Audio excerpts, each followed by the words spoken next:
Okay, so what we have understood till now कि any kind of the geographical features or any kind of the landform which you can see in your surroundings, है ना, आपके surrounding में जो भी आपको landforms दिखते हैं उसका पीछे का एक हिस्ट्री है, ठीक है ना।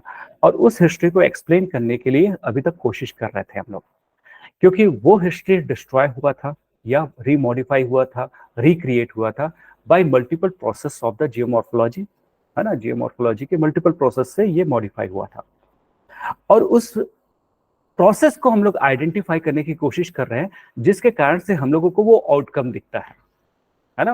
मतलब इन रियलिटी अगर देखा जाए, आज का जो टॉपिक है हमारा पर्पस ये है कि अगर ये बॉटल है तो ये बॉटल मेरे पास मिला तो इसका प्रोसेस क्या है, ये कैसे बना होगा करके ये आइडेंटिफाई करना इज द टुडेज टॉपिक। तो why ocean and continents are distributed the way it looks like today, है ना। कॉन्टिनेंट एंड ओशियन अभी ऐसा क्यों दिखते हैं जैसा वो अभी दिख रहे हैं, उसके पीछे क्या हुआ है उसके साथ, तो उसके बारे में हम लोग हिस्ट्री निकालने की कोशिश करेंगे। और उसी के एक्सप्लेनेशन में जो सबसे फेमस आदमी है ना, वो ये है, ये जो देख रहा है आपको, वो है अल्फ्रेड वेगनर। ये अल्फ्रेड वेगनर जो है, इसने एक थ्योरी दिया, इसका नाम है कॉन्टिनेंटल ड्रिफ्ट थ्योरी, ठीक है ना, कॉन्टिनेंटल ड्रिफ्ट थ्योरी। तो इस कॉन्टिनेंटल ड्रिफ्ट थ्योरी में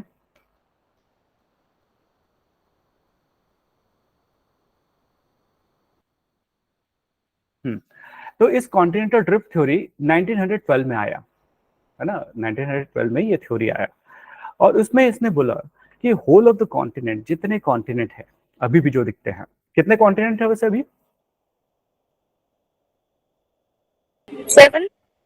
7 कॉन्टिनेंट है, ठीक है। 7 कॉन्टिनेंट में तो सभी लोग अपना अपना एक एक नाम बताओ कॉन्टिनेंट का, बताते जाओ। North America, North America, Asia, Asia, हाँ, Antarctica, Africa, Antarctica, Australia, Australia, South America, South America, Antarctica, Antarctica हो गया, और यूरोप, हाँ, यूरोप, यूरोप, और कुछ तो छूटा नहीं ना? नो सर, नहीं ओके, सर। हाँ। तो ये जितने 7 कॉन्टिनेंट्स दिख रहे हैं, ये सारे 7 continents were clubbed together. Earlier ये सारे एक साथ मर्ज थे एज पर अल्फ्रेड वेगनर। ये सारा एक सुपर कॉन्टिनेंट के फॉर्म में था, जिसको पैंजिया या पेंगाया बोलते हैं, ठीक है ना। This is called Pangaea, super continent. और कब की बात है? Around 200 million years ago, 200 million साल पुराना। ये वही टाइम है जिस समय डायनासोर्स घूमते रहते थे अपने फैमिली के साथ, ठीक है ना। और there was a single ocean, और उसको हम लोग मेगा ओशियन बोल रहे हैं, उसका नाम था पैंथालासा, ठीक है ना, Panthalassa, Pangaea and Panthalassa. So that Pangaea was surrounded by Panthalassa. Here you can see this Pangaea was surrounded by Panthalassa. ठीक है ना। अगर यहाँ पे टेथिस सी लिखा है, मतलब क्या ये एक और ओशियन था क्या?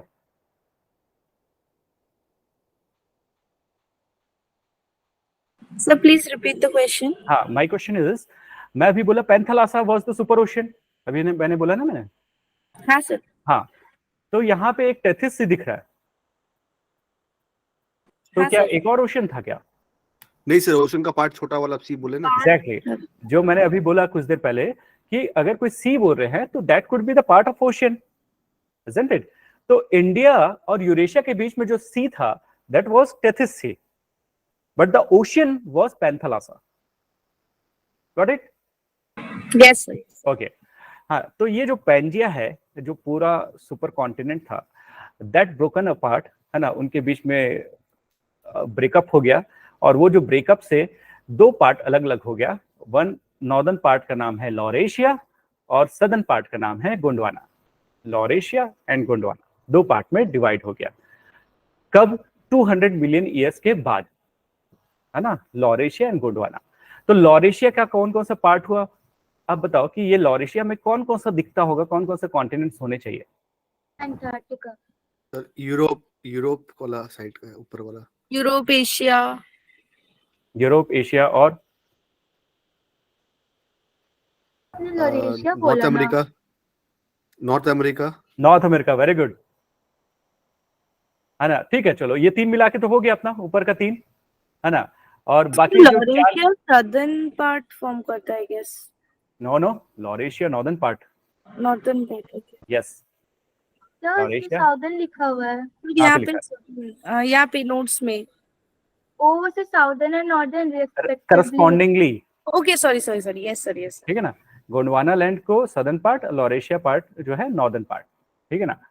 तो Laurasia was the northern part. Laurasia में क्या क्या था, नॉर्थ अमेरिका, यूरोप, एशिया, अरे डेनमार्क वगैरह भी था, और ये आपका ग्रीनलैंड वगैरह भी ले लो, ठीक है ना। ये सारा आपको यहाँ पे दिखेगा, थोड़ा सा इस वाले पिक्चर में देखोगे तो यहाँ पे देखो अमेरिका दिख रहा है, ग्रीनलैंड दिख रहा है, यूरोप दिख रहा है, एशिया दिख रहा है ना। और जो गोंडवाना का पार्ट था, ये वाला जो सोसाइटी था, इसमें था साउथ अमेरिका, अफ्रीका, ये छोटा सा मेडागास्कर, ये अपना इंडिया, ये है अंटार्कटिका, और ये है ऑस्ट्रेलिया, इजंट इट।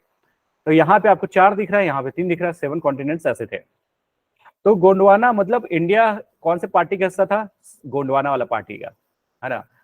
तो गोंडवाना पार्टी में मतलब what you can see, India was very much near to Antarctica and Australia, है ना। इंडिया जो है ऑस्ट्रेलिया और अंटार्कटिका का के काफी पास है। इस समय ऐसे सीरीज होता तो इतना दूर जाना नहीं पड़ता, है ना, आसपास में ही हो जाता। यहाँ पे मेडागास्कर है जो कि काफी नियर था, इंडिया वाले लोग घूम के आते मेडागास्कर में, इतना पास था। और साउथ अमेरिका और अफ्रीका सोचो कितना पास पास है ना, एकदम पास पास। तो ये वाला पूरा पोर्शन था। इवन हम लोग अंटार्कटिका में भी घूमने जा सकते थे ना, देखो ये इसके पास में, मतलब केरला वाले जो है आराम से बस कूदते और अंटार्कटिका में पहुंच जाते हैं, अरे वैसे ही था। तो that was the condition at that time. Later on जब स्प्लिट हुआ तो लॉरेशिया भी अपने आप में फर्दर स्प्लिट अवे हुआ। तो लॉरेशिया एंड गोंडवाना भी अपने आप में फर्दर छोटे छोटे पार्ट में टूटने लगे, ठीक है। तो पहले 2 पार्ट हुआ, लॉरेशिया गोंडवाना, फिर लॉरेशिया भी 3 पार्ट में टूटा, गोंडवाना भी 3 पार्ट में टूटा। और मैं हमेशा बताता हूँ हर क्लास में कि ये गोंडवाना का नाम जो है हमारे गोंड ट्राइब से पड़ा है, जो एमपी छत्तीसगढ़ में मिलते हैं। तो अब पूरे सदर्न पार्ट का इंडिया के नाम से बना है। इसका मतलब ये है कि इंडिया जो है इस पूरे का लीडर था, है ना। गोंड जहाँ रहते हैं उसका नाम है गोंडवाना, है ना। तो और गोंड ट्राइब एमपी छत्तीसगढ़ में मिलते हैं, ठीक है। तो इसलिए पूरे सदर्न पार्ट का नाम गोंडवाना रखा, मतलब वर्ल्ड लेवल पे वो कैरेक्टरिस्टिक फीचर था उस जगह का। जैसे हम लोग बोलते हैं ग्रासलैंड, तो ग्रासलैंड बताने का पर्पस ये है ना कि वहां पे ग्रास ज्यादा होता है, ये तो है ना, या तो ग्रास वहां पे प्रोमिनेंट है, या ग्रास वहां का मेन स्पीसीज है। इट डजंट मीन कि वहां पे बाकी चीजें नहीं मिलेंगी, पर ग्रास ज्यादा डोमिनेंट है। इन द सेम मैनर अगर गोंडवाना बोलते हैं इसको, मतलब जो गोंडवाना एरिया है उसका कैरेक्टरिस्टिक फीचर दिखाता है, ठीक है ना, ये है। तो जो अल्फ्रेड वेगनर जी हैं, इन्होंने बताया ऐसा कि ऐसा हुआ करके। कैसा हुआ, व्हाट यू कैन सी, इसी चीज को थोड़ा थोड़ा देखते रहो धीरे धीरे करके। पहले एक इंडिया पे नजर डालो, फिर धीरे से अगले पे जाना। देखो इंडिया मेडागास्कर कितना पास पास में था, फिर ये भागेगा अपना इंडिया, अंटार्कटिका के पास गया, और यहाँ से ये जाके मेडिटेरेनियन सी को क्लोज कर दिया, टेथिस सी को क्लोज करते जा रहे हैं, और ये हुआ ब्लॉक। सर इंडिया तो अभी समझ में आया, इतना हाँ समझ सर। में नहीं आ रहा था। अरे तो अब इंडिया आप को समझ में देखिए। आ रहा है, आप समझ में आ रहा है, हाँ आप समझ में आ रहा है। अब देखो ऑस्ट्रेलिया अंटार्कटिका का कंडीशन देखो। ऑस्ट्रेलिया देखो यहां से भागेगा, सेपरेट होगा, ये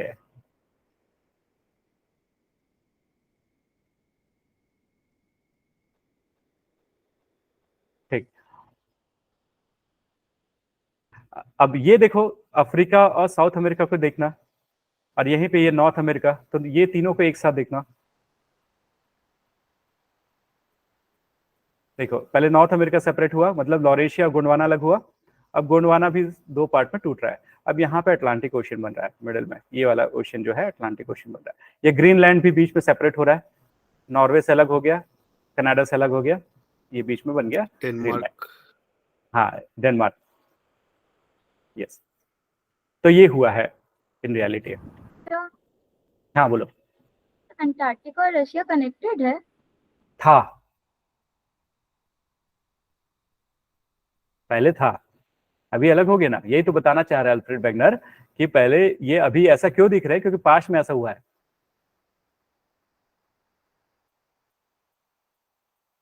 ठीक है। एक चीज और देखना इंडिया के लिए, है ना, यहाँ पे देखना इस पोर्शन पे,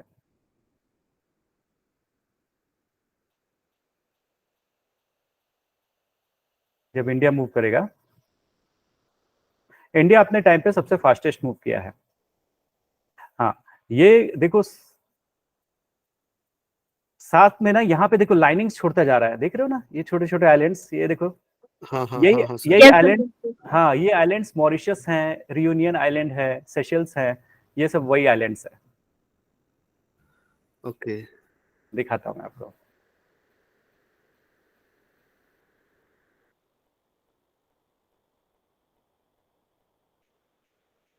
देखो ये ट्रेसेस दिख रहे हैं। Yes sir. हाँ Yes, sir. ये देखो ये मॉरिशस दिख रहा है, देखो ये मॉरिशस, रियूनियन, यहाँ पे कोमरोस, सेशल्स, मालदीव्स, ये सारे उसी के पार्ट है। इंडिया जाते जा रहा था, कुछ कुछ छोड़ता जा रहा था, और फाइनली इंडिया यहाँ पे स्ट्राइक किया। तो we can see the evidence, still it is visible. और ये Madagascar it is clearly visible, ये इसका ही पार्ट था, ऐसे अटैच रहा होगा, है ना, तो ये कनेक्टेड रहा होगा।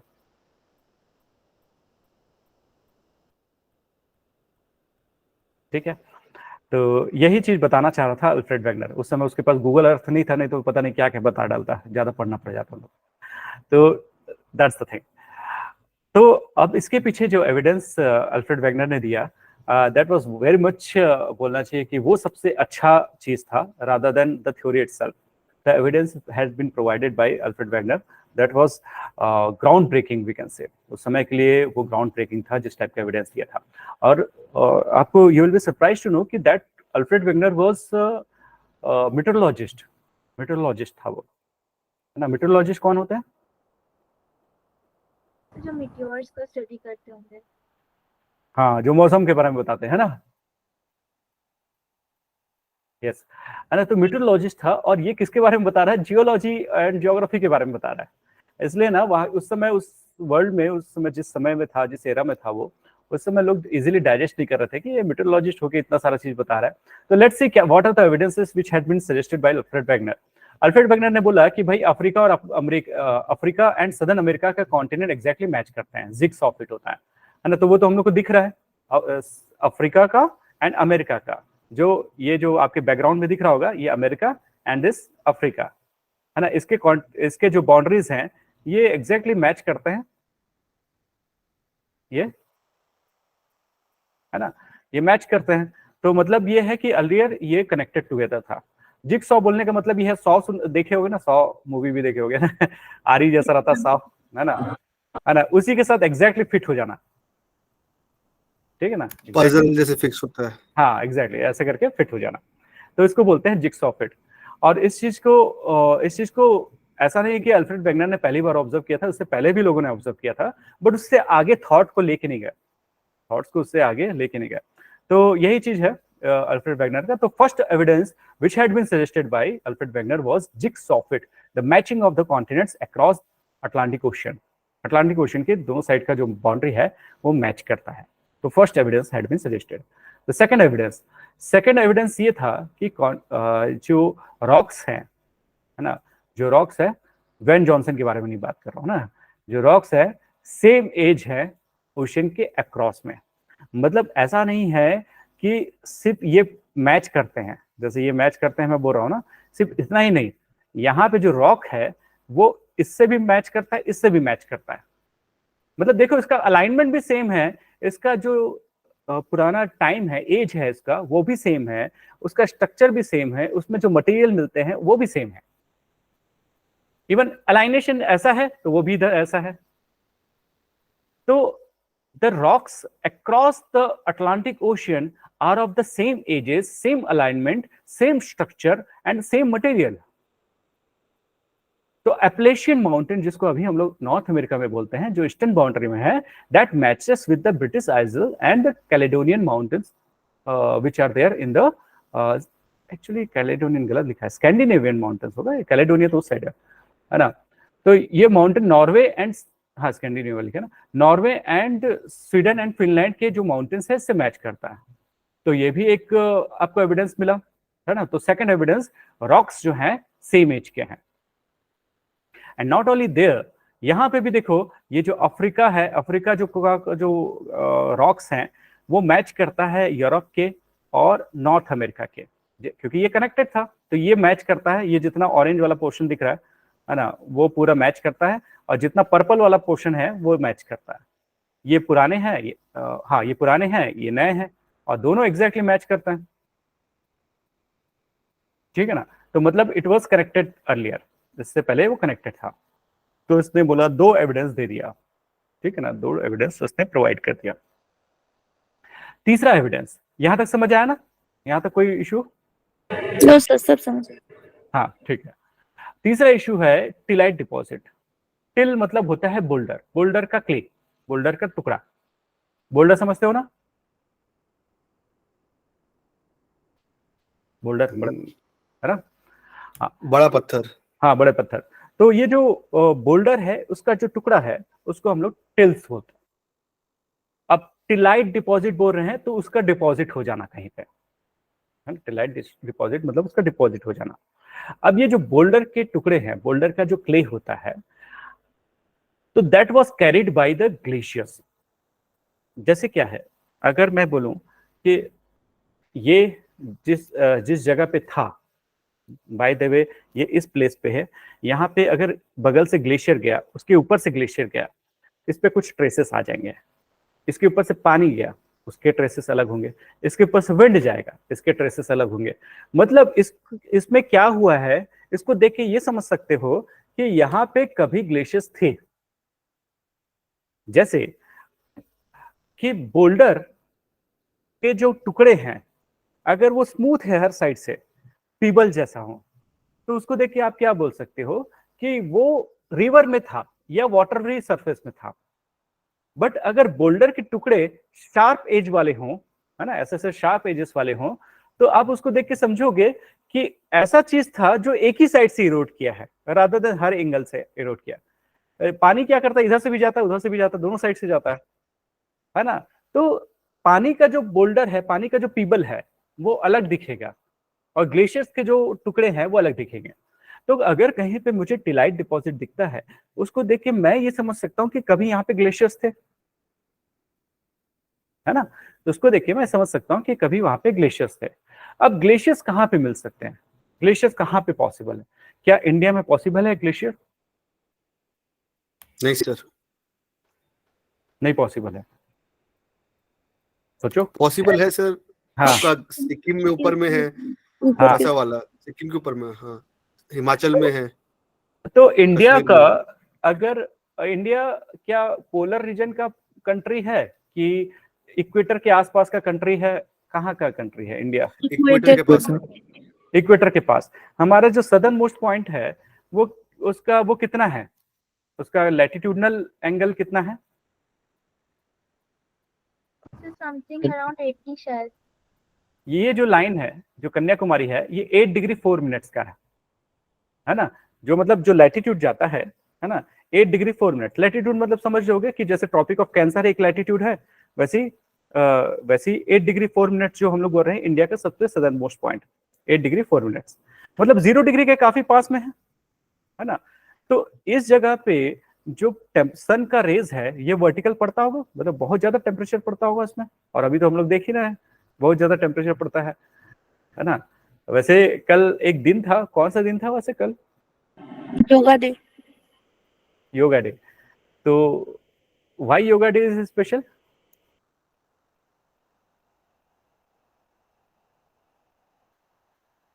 सर इंडियन ओरिजिनेटेड है, अच्छा, और इंडियन वर्ल्ड पूरा ग्लोबली काफी हेल्प हो रहा है उसकी वजह से। अच्छा, 21 जून था। 21 जून था, तो क्या था 21 जून में? तो कुछ बड़ा रात होता है या फिर इक्वल नाइट डे, सब ऐसा कुछ होता है। तो समर में बड़ा दिन होगा कि बड़ा रात होगी? लार्जेस्ट डे होता बड़ा दिन होगा, largest day of the largest day, year. मतलब मैक्सिमम सनलाइट जो अर्थ पे फॉल करती है वो किसमें करती है? 21st को। इसलिए 21st day had been selected for the yoga day. Got it? तो योगा के साथ इसका रिलेशन कैसे हो गया? क्योंकि देखो अल्टीमेटली जो भी एनर्जी हम लोग को ट्रांसफर होती है वो सन से होती है ना। भले वो कहीं से घूम के आए, प्लांट से घूम के आए, या हमारे पास डायरेक्टली आए। आपको बॉडी सन रेज को एब्जॉर्ब करता है? नहीं सर। सर टैनिंग तो करता है। टैनिंग करता है। अगर टैनिंग किया, कुछ भी इफेक्ट हुआ, मतलब कुछ ना कुछ एब्जॉर्ब हुआ, एग्जैक्टली। कुछ तो Yes. केमिकल रिएक्शन हुआ। Sir vitamin Yes, D. sir. Vitamin. Vitamin D, very good. Vitamin D है ना, विटामिन डी क्या सनरेज से आता है कि आपकी बॉडी में रहता है? सब बॉडी में रहता है, वो रिएक्ट करने से कुछ ऐसा होता है। हाँ, मतलब क्या है, सनरेज ने अगेन एक केमिकल एनर्जी आपकी बॉडी में डाल दिया, isn't it? सर मतलब वो विटामिन डी और कैल्शियम बाइंडिंग में हेल्प करता है। हाँ, तो इससे क्या होता है, इससे क्या बेनिफिट है? विटामिन डी को जिसकी कमी होती है उसको क्या होता है? सर बोन्स वीक हो जाते हैं। Bones rickets. हाँ, बोन्स वीक हो जाते हैं ना, बोन्स इजिली टूट जाते हैं, है ना। तो मतलब सोचो, sun rays are important for us not because we are जादू, है ना, but because we know we need certain, मतलब we need certain amount of sun rays for our body directly and some amount of sun rays to the plants through which we can get the starch and carbohydrates और food, है ना। दोनों तरीके से हम लोगों को इनडायरेक्टली या डायरेक्टली चाहिए सन रेज।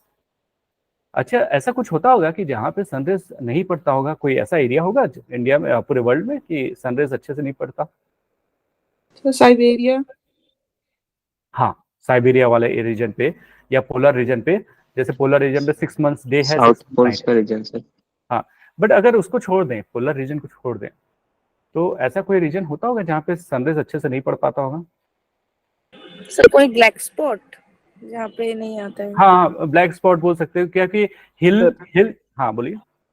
इंडिया में भी कोई उड़ीसा में एक रीजन है जहाँ पे नहीं आता, ऐसा पढ़ा था कहीं। पढ़ा था, तो उसमें वहाँ के लोगों में क्या कुछ डिफरेंसेस आपने देखा है? सर शायद गोरे होंगे। फोटोन्स ज्यादा मिलता। सर मेलानिन कम होता है। यस, उसी वजह से।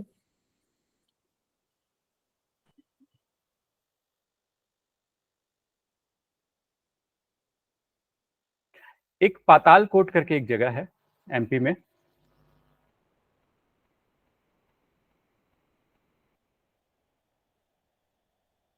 जहाँ पे लोगों की एवरेज हाइट 4 से 5 फीट है ना, जहाँ पे सनलाइट अच्छे से नहीं पड़ती है। ये और जो ट्राइब का नाम है भरिया, है ना, भरिया, जहाँ पे सनलाइट अच्छी नहीं पड़ती, तो वहां पे लोगों की एवरेज हाइट 4 से 5 फीट है। वही मैं खोज रहा हूँ, पातालकोट।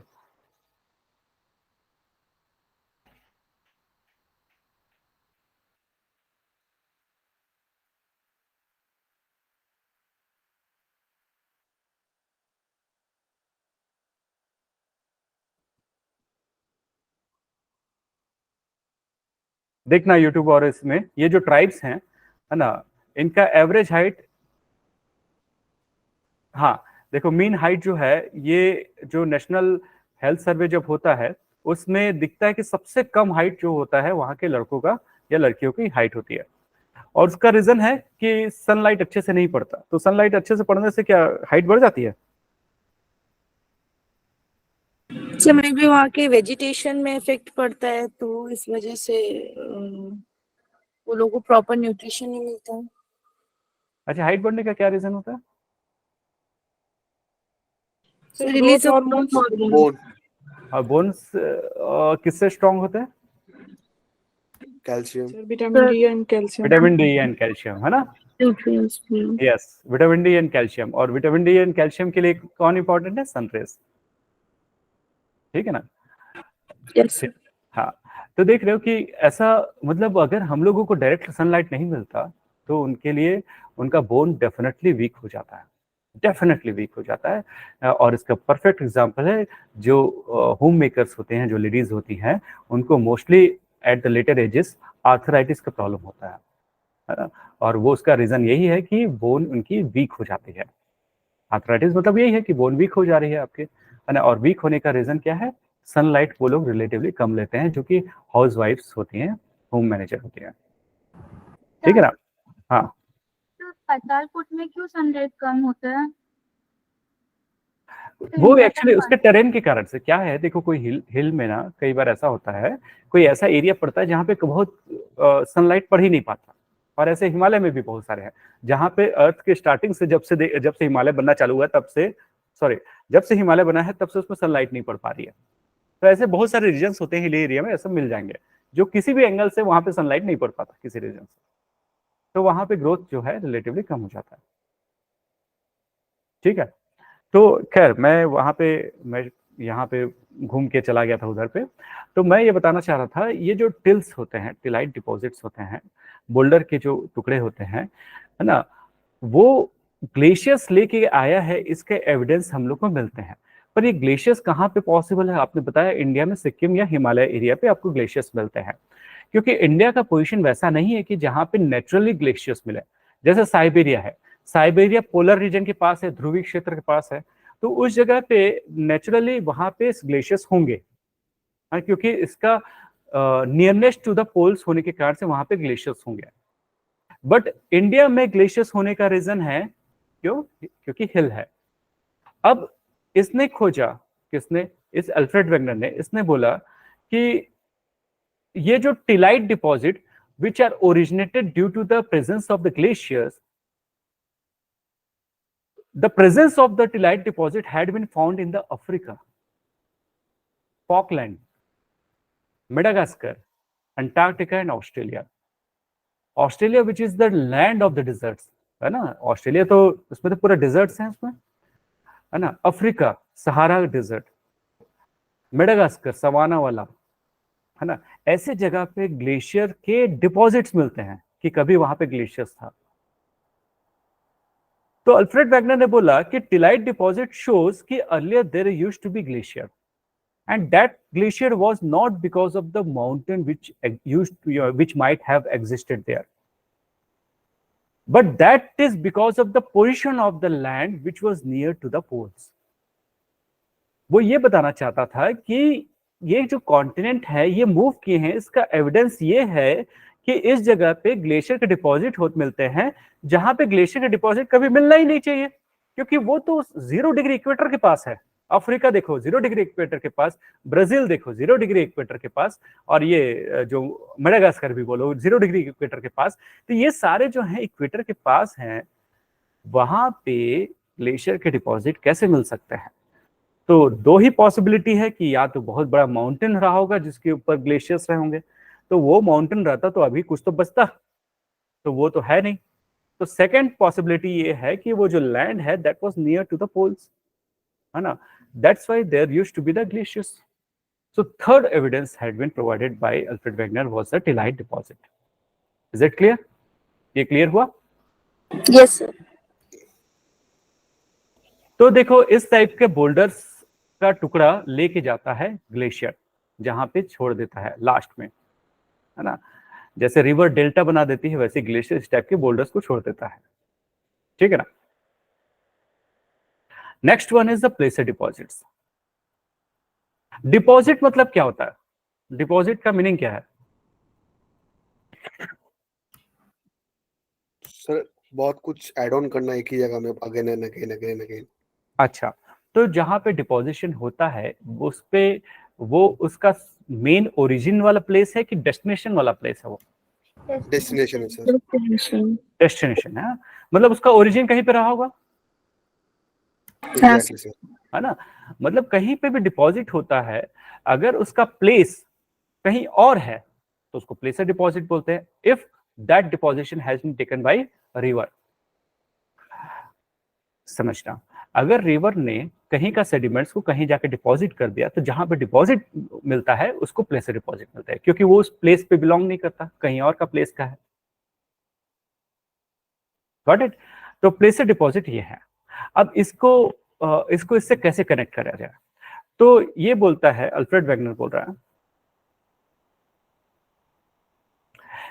अल्फ्रेड वेगनर ने बोला कि there is a rich placer deposit gold in Ghana coast. ये जो घाना है इस जगह पे, यहां पे गोल्ड का बहुत ज्यादा रिच डिपॉजिट है, बट सोर्स इज मिसिंग। यहां पे कहीं सोर्स नहीं है। अफ्रीका में गोल्ड के का कहीं सोर्स प्रेजेंट नहीं है, बट डिपॉजिट इज देयर।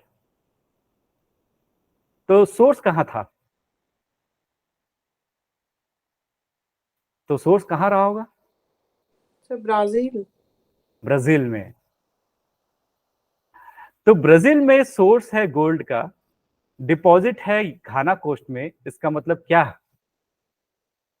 दोनों कभी एक ही पार्ट रहे होंगे। एग्जैक्टली, कभी ये एक साथ कनेक्टेड रहे होंगे, ठीक है ना। तो that is also one of the evidence, है ना।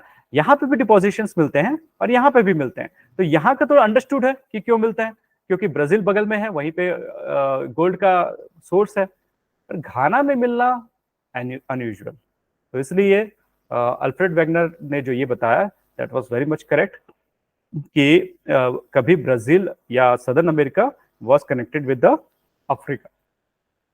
ठीक, तो एक और एविडेंस मिल गया हम लोग को। वैसे इस थ्योरी को हम लोग बोलते हैं कॉन्टिनेंटल ड्रिफ्ट थ्योरी, है ना। इस थ्योरी को हम लोग बोलते हैं continental drift theory. Aparna, yes sir. आप जब चलते हो तो मूव कर रही हो बोलते हो कि ड्रिफ्ट कर रहे हो बोलते हो? सर मूव कर रहे हैं। मूव कर रहे हैं। तो ड्रिफ्ट करना कब यूज करते हैं? सर जब बाहर से फोर्स, एक्सटर्नल फोर्स से मूव हो जाता है, मतलब वॉलेंटरी नहीं होता शायद।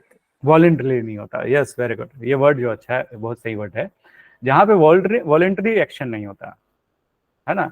मतलब मुझे बहा दिया गया, मैं बह गया, है ना। मतलब कॉन्टिनेंटल ड्रिफ्ट थ्योरी के पीछे क्या चीज लगता है कि कॉन्टिनेंट के अंदर में कोई पावर नहीं है ना। Continent is helpless but somebody is there who is drifting this continent, है ना। कुछ है। तो इसलिए इस थ्योरी का मीनिंग जो मतलब जो कॉन्टिनेंटल ड्रिफ्ट थ्योरी नाम रखा है, इसका मतलब कोई फोर्स भी होना चाहिए। हाँ, तो अभी तक हम लोग फोर्स के बारे में बात नहीं कर रहे हैं, अभी हम लोग सिर्फ कॉन्टिनेंट के ड्रिफ्ट करने की बात कर रहे हैं। ठीक, अच्छा। तो इसी प्लेस से डिपॉजिट का इंडिया का भी एक एग्जांपल है।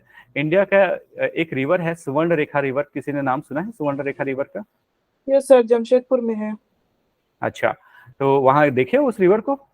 यस सर, देखे हैं। ओके, तो ये जो स्वर्ण रेखा, इसका नाम पड़ा स्वर्ण, सुवर्ण रेखा या स्वर्ण मतलब सोना उसमें रहता है ना। तो रिवर में गोल्ड पार्टिकल्स मिलते हैं और बहुत सारे जो वहाँ के अगल बगल के ट्राइब्स हैं और भी लोग, तो वो उससे ही उसको सेल करके और उससे ही उनका चलता है घर का खर्चा। Right, so that deposition of the gold is also place a deposit, isn't it? तो हम लोग को दिखता है ये सिंहभूम एक एरिया है जहां पे गोल्ड का डिपॉजिट है। Can you see this? Sir Ranchi में सिंहभूम। हाँ, वैसे सिंहभूम एक डिस्ट्रिक्ट भी है ना। दोनों जगह पे, उड़ीसा में भी मिलेगा, झारखंड में भी मिलेगा, है ना। सिंहभूम एक डिस्ट्रिक्ट है, वहां पे गोल्ड का एक प्लेस है, वहां से रिवर जाती है तो कुछ पार्टिकल्स अपने वाटर में एक्यूमुलेट कर लेती है। और इस हिसाब से देखा जाए तो आपको गोल्ड का डिपोजिशन आपको मिलते हैं इस जगह पे, है ना, या तो मिडिल में भी कई जगह पे मिलते हैं। तो ये that is also example of place deposit, वो भी इसका एग्जाम्पल हुआ। एंड इस सुवर्ण रेखा रिवर के कारण से यहाँ पे एक बहुत बड़ा इंडस्ट्री है, वो क्या नाम है उसका?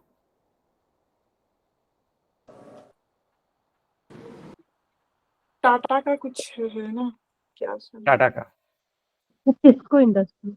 टिस्को, यस, टाटा स्टील जो है, टिस्को जो है, वो इसी रिवर के प्रेजेंस के कारण से वहां पे स्टेब्लिश किया है, ठीक है ना। One of the reason for the establishment of the Tata Steel was Subarnarekha river. वैसे आज पेपर में आया है कि एम्प्लॉयबिलिटी के हिसाब से, मतलब अगर कहीं पे एम्प्लॉय बहुत सुखी रहता है, उसके हिसाब से देखा जाए तो Tata power is the best company, second में अमेजन एंड थर्ड में टाटा स्टील ना।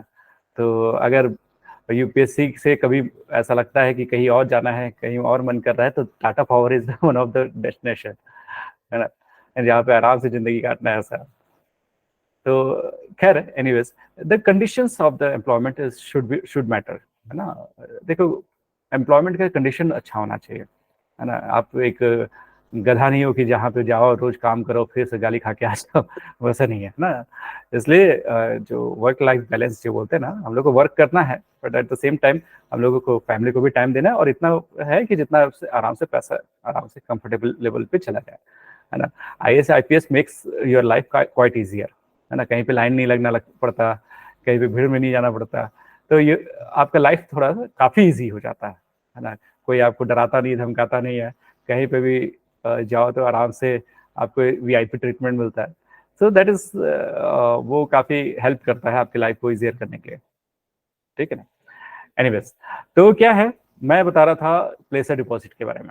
तो प्लेसर डिपॉजिट का एक एग्जांपल है सुवर्ण रेखा रिवर। अल्फ्रेड वैगनर ने इसके बारे में नहीं बताया था, मैं इसको कनेक्ट किया हूँ, है ना, ऐसा मत सोचना कि अल्फ्रेड वैगनर ने बताया। वैसे जो पर्सन दिन भर में ऐसे 1 ग्राम भी गोल्ड निकाल लेता है, अरे तो 1 ग्राम गोल्ड तो कुछ नहीं है, बहुत छोटा सा चीज है, तो उस हिसाब से उसका डेली का कितना वेज हुआ? सर होना चाहिए, बट मिलता नहीं है एक्चुअली, वो थर्ड पार्टी कोई थर्ड पार्टी ले जो जाती होता है। है ना। पर अगर इन रियलिटी देखा जाए कि अगर मैं इंडिपेंडेंटली मैं खोजने की कोशिश किया तो मुझे 1 ग्राम मिल जाता है, तो मुझे कितना रुपए मिलता है उसके हिसाब से?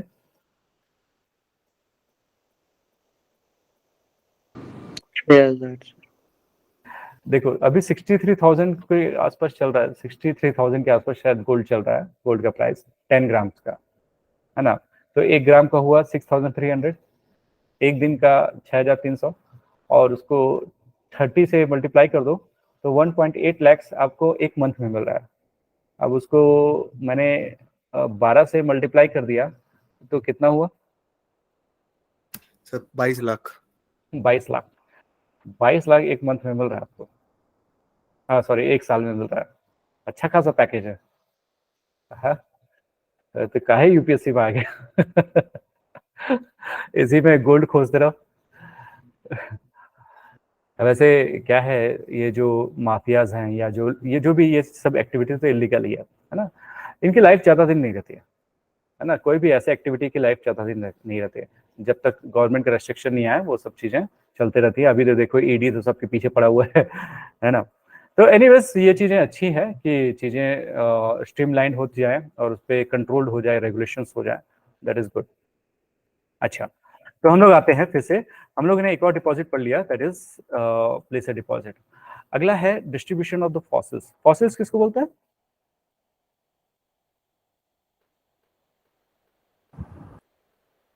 रिमेनिंग ruins, रेमिनेंट्स, है ना, रेमिनेंट्स ऑफ ऑर्गेनिक और इनऑर्गेनिक किसको बोलते हैं हम लोग?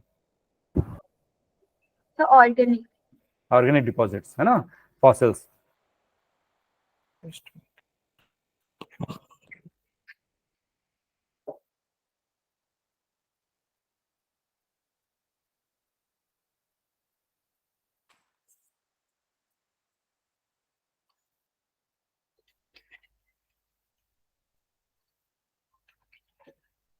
हाँ, तो फॉसिल्स को देख के आप क्या समझ सकते हो कि किसी का कहीं पे फॉसिल्स होता है तो ये समझ सकते हो ना कि वहां पे वो एनिमल मिलता था, है ना। तो जैसे लैंड के जो एनिमल्स होते हैं वो क्या एक अच्छे स्विमर होते हैं क्या? लैंड के जो एनिमल्स होते हैं वो एक अच्छे स्विमर होते हैं? No sir. नहीं होते हैं, है ना। तो नहीं होते, लेकिन डॉग्स है। डॉग्स हैं, अच्छा, यस। तो क्या है, जो नेक्टन्स हम लोग बोलते हैं, फिशेस, है ना, फिशेस के कंपैरिजन में ये जो लैंड के एनिमल्स हैं वो तो कुछ नहीं है ना, जहाँ फिशेस कितना दूर तक चले जाते हैं क्योंकि उनका बॉडी उसी हिसाब से बना रहता है ना।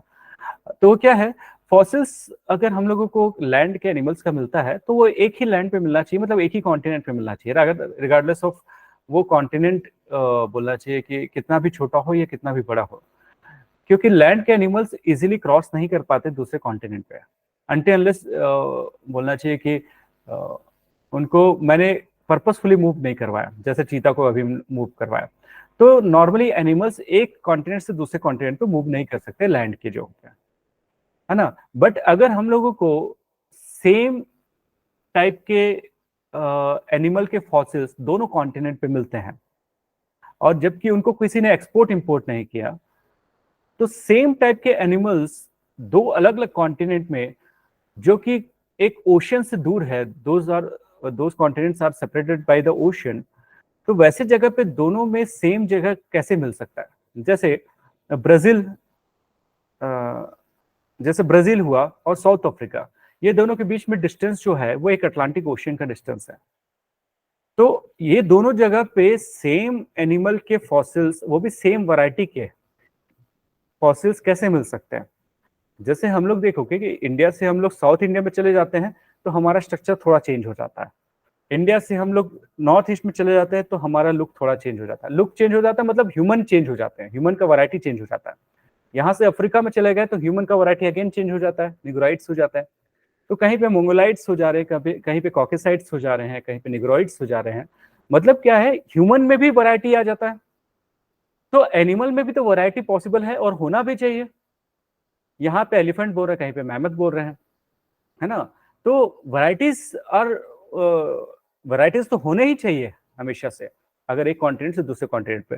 पर हम लोगों को जो फॉसिल्स मिलते हैं अफ्रीका में एंड सदर्न अमेरिका में, दोनों सेम वैरायटी के, सेम बोलना चाहिए कि सेम टाइप के, सेम स्पीसीज के फॉसिल्स हम लोग को मिलते हैं। मतलब व्हाट डज इट सजेस्ट, इसका मतलब क्या है? The migration.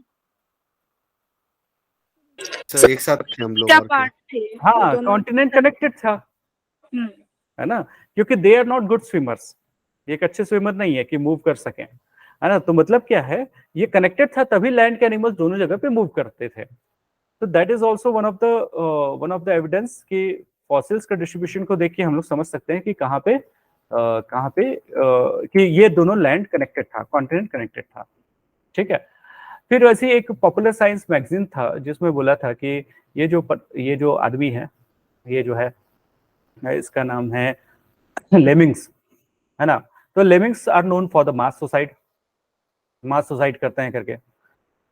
तो एनिमल क्या मास सुसाइड कर सकता है? तो शायद वो कनेक्टेड था फिर अलग हो गया तब जंप हो गया, पता नहीं, I don't know. Exactly, Greenland और नॉर्वे कनेक्टेड था, you can C in this picture, है ना। नीचे की पिक्चर में देखो, ग्रीनलैंड और नॉर्वे जो है कनेक्टेड था, तो इजीली ग्रीनलैंड से नॉर्वे में चले जाते थे, नॉर्वे से ग्रीनलैंड में चले जाते थे इजीली। पर बाद में दूर हो गया। अभी इन लोग को पता क्या है, इन लोगों को तो कुछ नहीं पता है कि भाई आगे लैंड है कि नहीं है। उनको लगता था कि मेरे पापा जाते थे तो मैं भी जाऊंगा, तो इसी के कारण से वो पापा जाते थे, दादा जाते थे तो मैं भी जाऊंगा, जाके डूब जाते थे। तो ये मास सुसाइड नहीं करते थे, they were searching for the better opportunity in another continent, that's why what happened, they simply ड्राउन्ड और वो मर गया। तो इसका मतलब ये है कि this Norway and this Greenland was connected together. और इसके अगर आप इसको भी देखो ना, इसके मार्जिन को भी देखोगे ना, तो ये मैच करता है इससे, है ना। वैसे इधर का मार्जिन जो है, कनाडा का मार्जिन है जो ग्रीनलैंड से मैच करता है। तो it means it was connected together, it was the part of Laurasia. ठीक है, तो that is also one of the evidence. तो what was the force which is responsible for the drifting of this continent? क्या force responsible है? River currents, हाँ, river currents मतलब sorry ocean currents. हाँ, यही चीज अल्फ्रेड वैगनर ने बोला कि let me tell you the forces which are responsible for the drifting. तो फर्स्ट उसने बोला कि भाई ये जो टाइड के जो फोर्स होते हैं, जो लगातार कॉन्टिनेंट पे टकराते रहते हैं, है ना, टाइड्स के जो होते हैं, इसके कारण से क्या हुआ, इसके कारण से हमारे कॉन्टिनेंट है मूव किए, एज पर अल्फ्रेड वैगनर, है ना। The first force which was suggested by the Alfred Wegener was the tidal force, है ना। टाइडल फोर्स उसने बोला, ये tidal force. And second force which was suggested by Alfred Wegener was the polar fleeing force. अब polar fleeing force क्या है? कोई बता सकता है कि क्या हो सकता है पोलर फ्लीइंग फोर्स? किसी ने एनसीईआरटी पढ़ा होगा तो।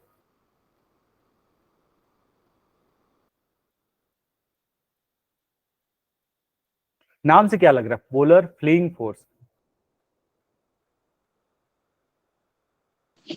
पोल से जो भाग रहा है। पोल से भाग नहीं रहा, एक्चुअली पोलर की तरफ भाग रहा है, ऐसा है। हाँ, अच्छा, हमारा अर्थ जो है, हमारा जो अर्थ है वो ऐसा है ना, जियोइड शेप में। सर मिडिल में क्या मतलब घूमने की वजह से मिडिल में ज्यादा एक्सपीरियंस होता है फोर्स, तो सब जो मिडिल में आते हैं वो जाके पोल्स में चिपक जाते हैं, कुछ ऐसा है। राइट, वही सही बोले आपने, ये चिपकने वाला वर्ड मस्त बोला आपने। तो ये जो है जितने कॉन्टिनेंट होते हैं ना, ये देखो ये घूम रहा है, अर्थ तेजी से घूम रहा है, तो ये जो कॉन्टिनेंट है ये पोलर रीजन पे चले जाते हैं, क्योंकि इस जगह पे ग्रेविटी भी ज्यादा है ना। अगर आप इफ यू रिमेम्बर कि पोलर रीजन पे ग्रेविटी ज्यादा होती है और इक्वेटर रीजन पे ग्रेविटी कम होती है।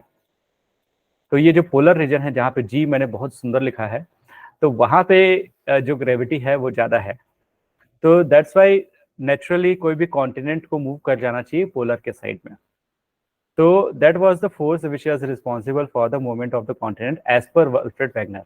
And I am not saying and it is true or false, I am saying as per Alfred Wegener these two forces are responsible. First है polar flinging force and second force is tidal force.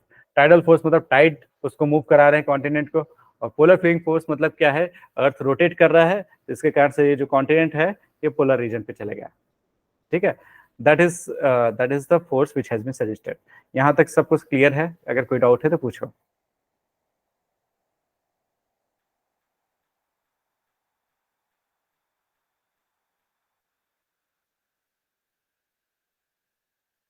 ठीक है, तो यहां तक अपने को clear हुआ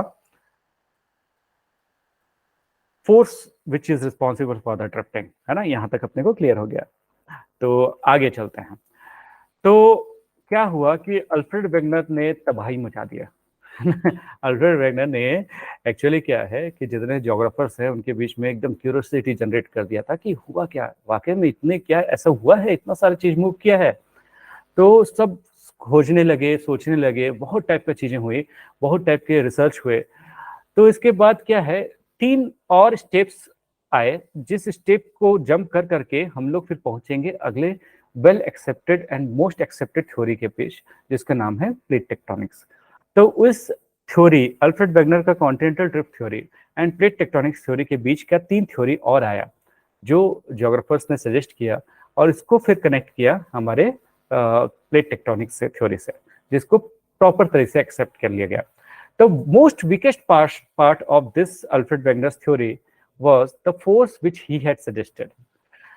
As other geographers said कि tidal force जो है वो इतना पावरफुल नहीं है जो कॉन्टिनेंट को मूव कर सके। वैसी पोलर फ्लिंगिंग फोर्स भी जो है वो उतना उन लोगों को मजा नहीं आया कि भाई ऐसा फोर्स तो नहीं हो सकता करके, कुछ और हो रहा है, इतना सब मूव कर रहा है तो कुछ और हो रहा है। तो इसी के सर्च में एक बीच में एक थ्योरी आया, इसका नाम है convectional current theory. Convectional current theory, ठीक है। नाम कन्वेक्शन का मीनिंग क्या होता है? सर पानी में जो मतलब लिक्विड जिस तरह से हीटेड अप होते हैं, मतलब नीचे जो अगर जैसे ये बॉटम फ्लक्स है तो नीचे की हाँ। तरफ अगर पानी हीटेड अप होगा तो हीटेड अप जो वाटर है वो ऊपर जाएगा, राइट। और जो कूलर वाला है वो रिप्लेस हो जाएगा, नीचे आता जाएगा, और ऐसा करके सर्कुलेशन होते होते पूरा पानी गर्म हो जाएगा। वेरी गुड, है ना। ये ऐसे घूम क्यों रहा है, इसको क्या जरूरत पड़ी घूमने की? तो सिंपल रीजन है कि यहाँ पे जो पार्टिकल्स हैं वो लाइट हो गए होंगे, है ना। गर्म होते हैं तो लाइट हो जाते हैं कि नहीं? हाँ सर, हाँ सर। क्यों लाइट हो जाते हैं? सर मोशन बढ़ जाता है उनका, अच्छा, तो शायद तो फिर मतलब काइनेटिक एनर्जी गेन कर लेते होंगे, फिर मूवमेंट फास्टर हो जाता होगा, तो इसलिए ऊपर चले जाते होंगे, पता नहीं सर अभी तो। काफी कुछ सही बोला, उसको बस और कनेक्ट कर लो। लाइट वेट सर अभी नहीं पता चल रहा। अरे क्या है, एटॉमिक स्पेस, मॉलिक्यूलर स्पेस जो है बढ़ जाएगा ना गर्म होने से। हाँ हाँ हाँ स्पेस बढ़ जाने से तो लाइट नहीं हो जाएगा, हाँ हाँ हाँ, ये लाइट हो जाएगा तो ऊपर चला जाएगा, हम्म। है ना, ऊपर चला जाएगा। तो ऊपर में जाके कूल हो जाता है, ठंडा हो जाता है, फिर से मॉलिक्यूलर स्पेस कम हो जाता है, फिर ठंडा होकर फिर से नीचे आता है।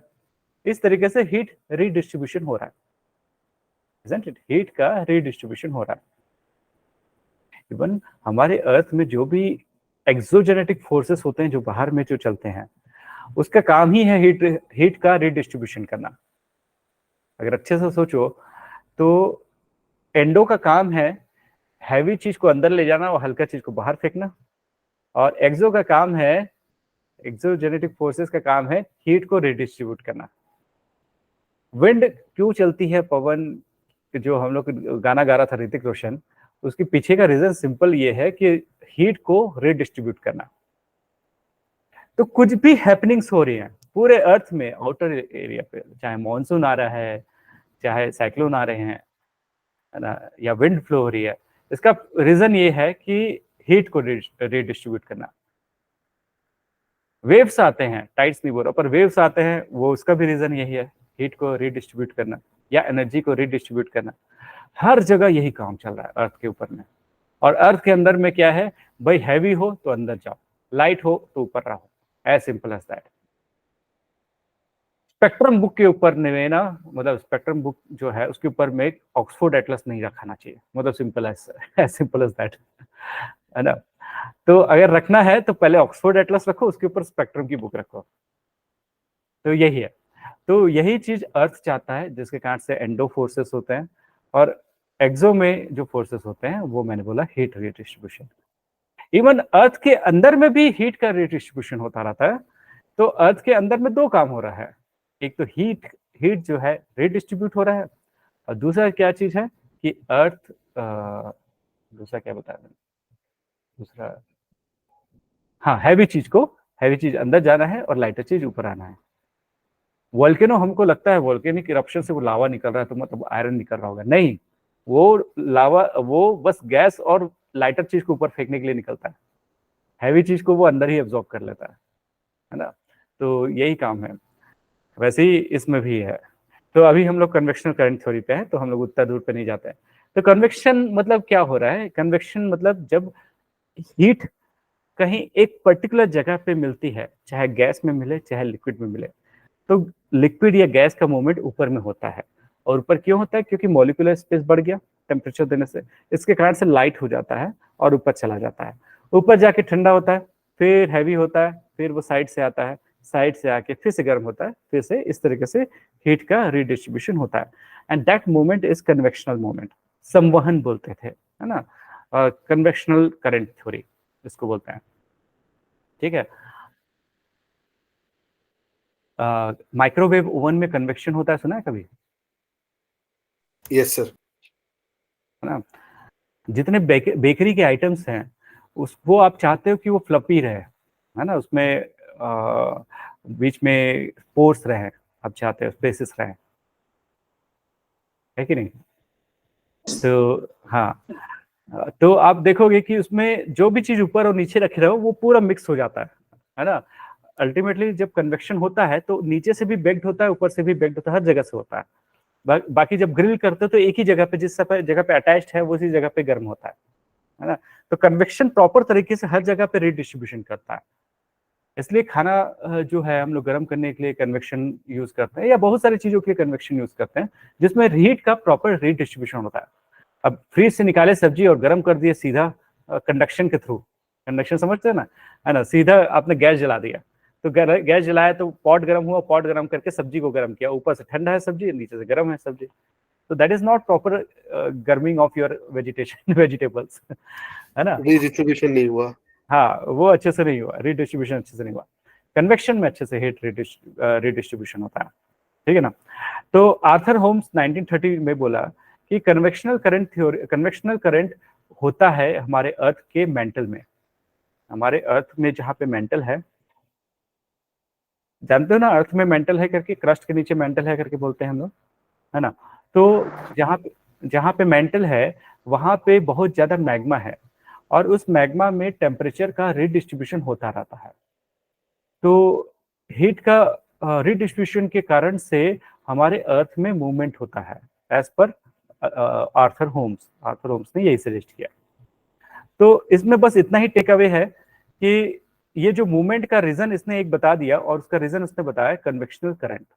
और कन्वेक्शनल करंट कहाँ के, मेंटल के, मैग्मा के, ठीक है। तो that is the first theory जो अल्फ्रेड वेगनर के बाद आया। तो अब चलते हैं सेकंड थ्योरी पे। थ्योरी नहीं था ये, एक्चुअली एविडेंस था, mapping of ocean floor. Ocean floor का मैपिंग हुआ। ये जो टाइम था ये था वर्ल्ड वॉर का टाइम।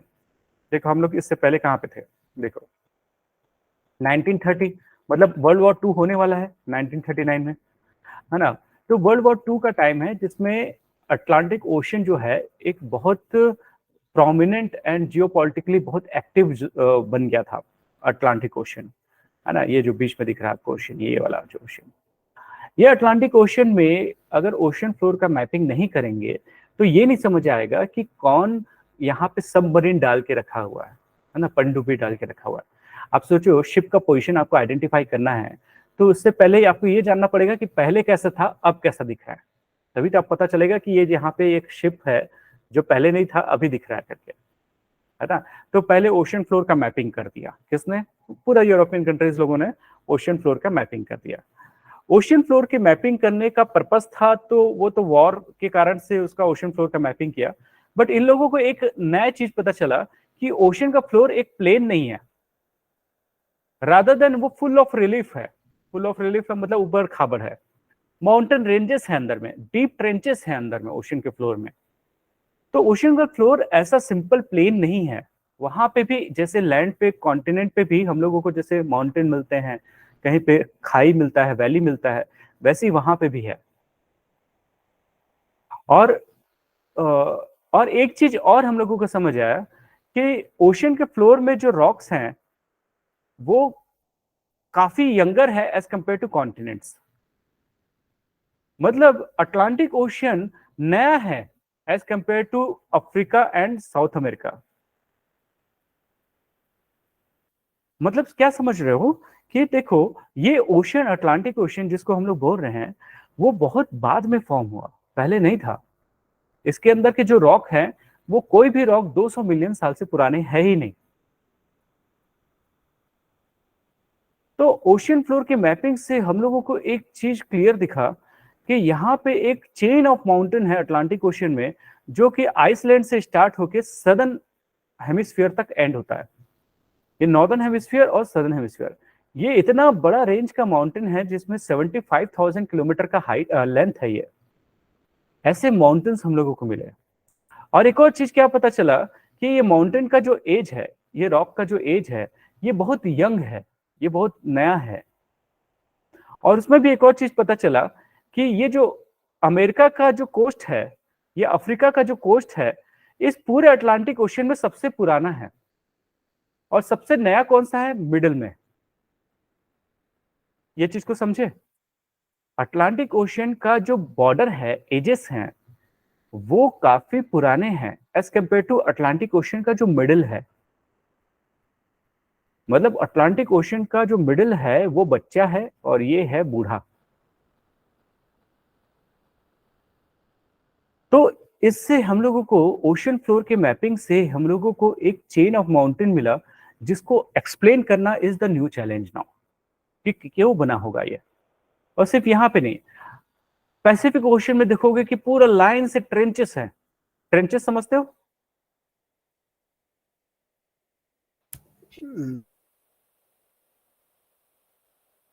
ट्रेंचेस, गर्थ, है ना। ओशन के अंदर में जो वैली है, ओशन के अंदर में अगर खाई है तो उसको हम लोग ट्रेंच बोल रहे हैं, ठीक है ना। नॉर्मली ये बहुत डीपर है। तो पैसिफिक ओशन में क्या दिखा कि पैसिफिक ओशन के सराउंडिंग में फुल ऑफ ट्रेंचेस है, मिडिल में नहीं, सराउंडिंग में। और अटलांटिक ओशन के मिडिल में एक न्यू ओशन का फ्लोर है, अर्थ का सबसे न्यूएस्ट पार्ट है। ये दो चीजें पता चली। अब ये सबको कनेक्ट करते जाएंगे हम लोग। तो व्हाट यू कैन सी कि ये जो अटलांटिक ओशन का अगर डीप सी का इमेज देखोगे तो इस तरीके के रॉक के स्ट्रक्चर दिखते हैं आपको, है ना। ये ओशन का रियल इमेज है। और इसी का रियल इमेज अगर आपको यहाँ पे भी देखना है, जो जहां पे मैं लेके आया था अभी आपको,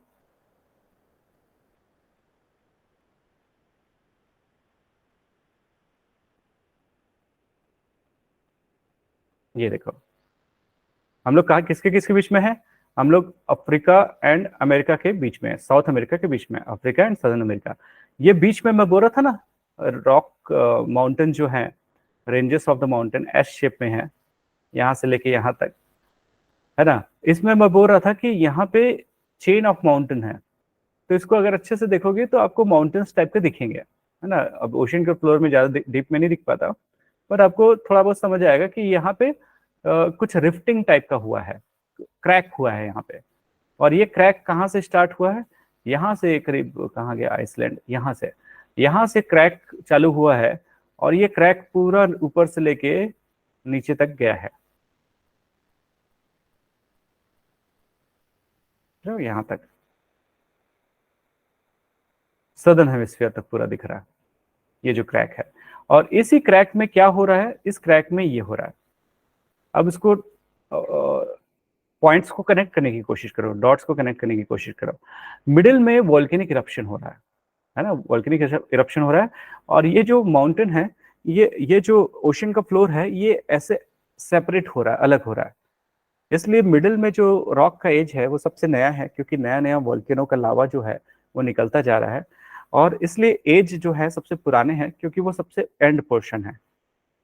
तो अगर हम लोग जहाँ पे माउंटेन देख रहे हैं वो इसका मिडिल वाला पोर्शन को इमेजिन करें, तो ये जो कोस्टल एरिया दिख रहा है, that is the boundary of the South America and it is the boundary of Africa. Are you able to connect it? समझ आ रहा है? यस सर, मतलब हाँ, ठीक है ना। तो ये चीज हम लोगों को समझ आया कि मिडिल से जो सी फ्लोर है वो स्प्रेड कर रहा है। अगर देखा जाए मिडिल का जो सी फ्लोर है that is getting spread.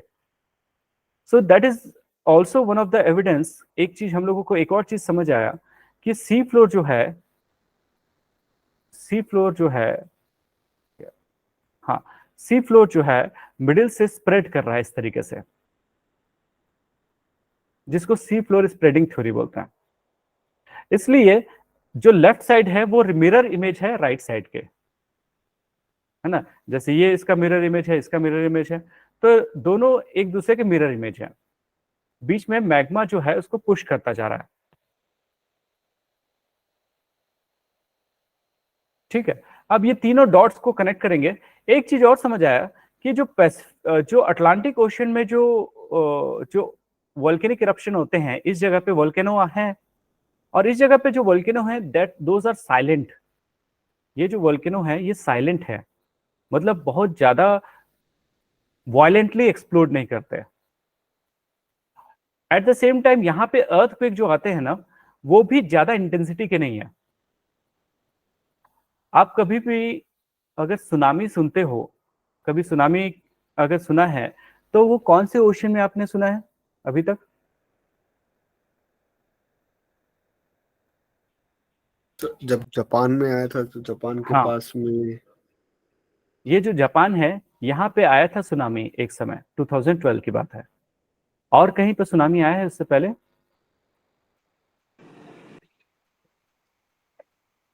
Indonesia sir, Indonesia, यहाँ पे इंडोनेशिया के पास सुनामी आया। तो जो भी सुनामी आ रहा है ये पैसिफिक ओशन में आ रहा है, देखो। But in the history of the earth we have never heard of the tsunami which are there in the Atlantic Ocean. Sir कैसे आएगा, नीचे पहाड़ है तो? हाँ हाँ, नहीं, एक और रीजन है, क्योंकि यहाँ पे अर्थ ज्यादा क्वेक नहीं करता, है ना।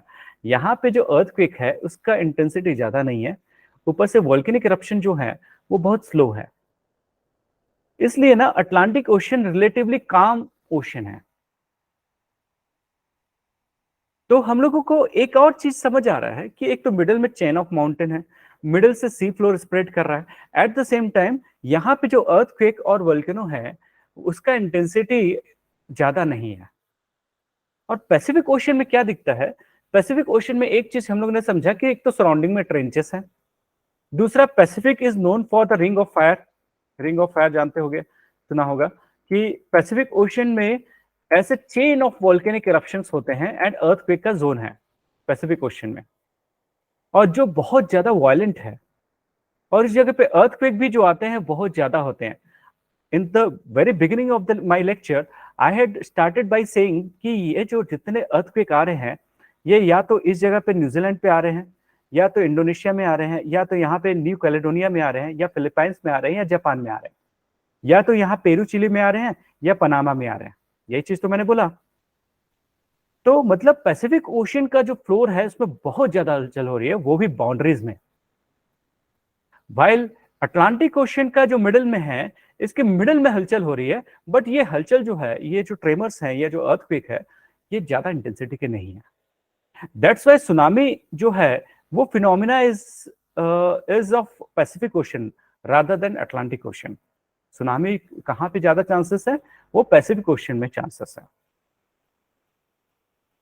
अब सुनामी कैसे आता है, बस इतना जान के चलो, अगर अर्थक्वेक ओशन के फ्लोर के अंदर आता है, जिसके कारण अगर ऐसा आता है तो एक large amount of energy ocean में आता है, और वही ओशन का रिपरकशन है जो हाई लेवल के टाइड्स दिखते हैं, है ना, वही है सुनामी, समझ लो।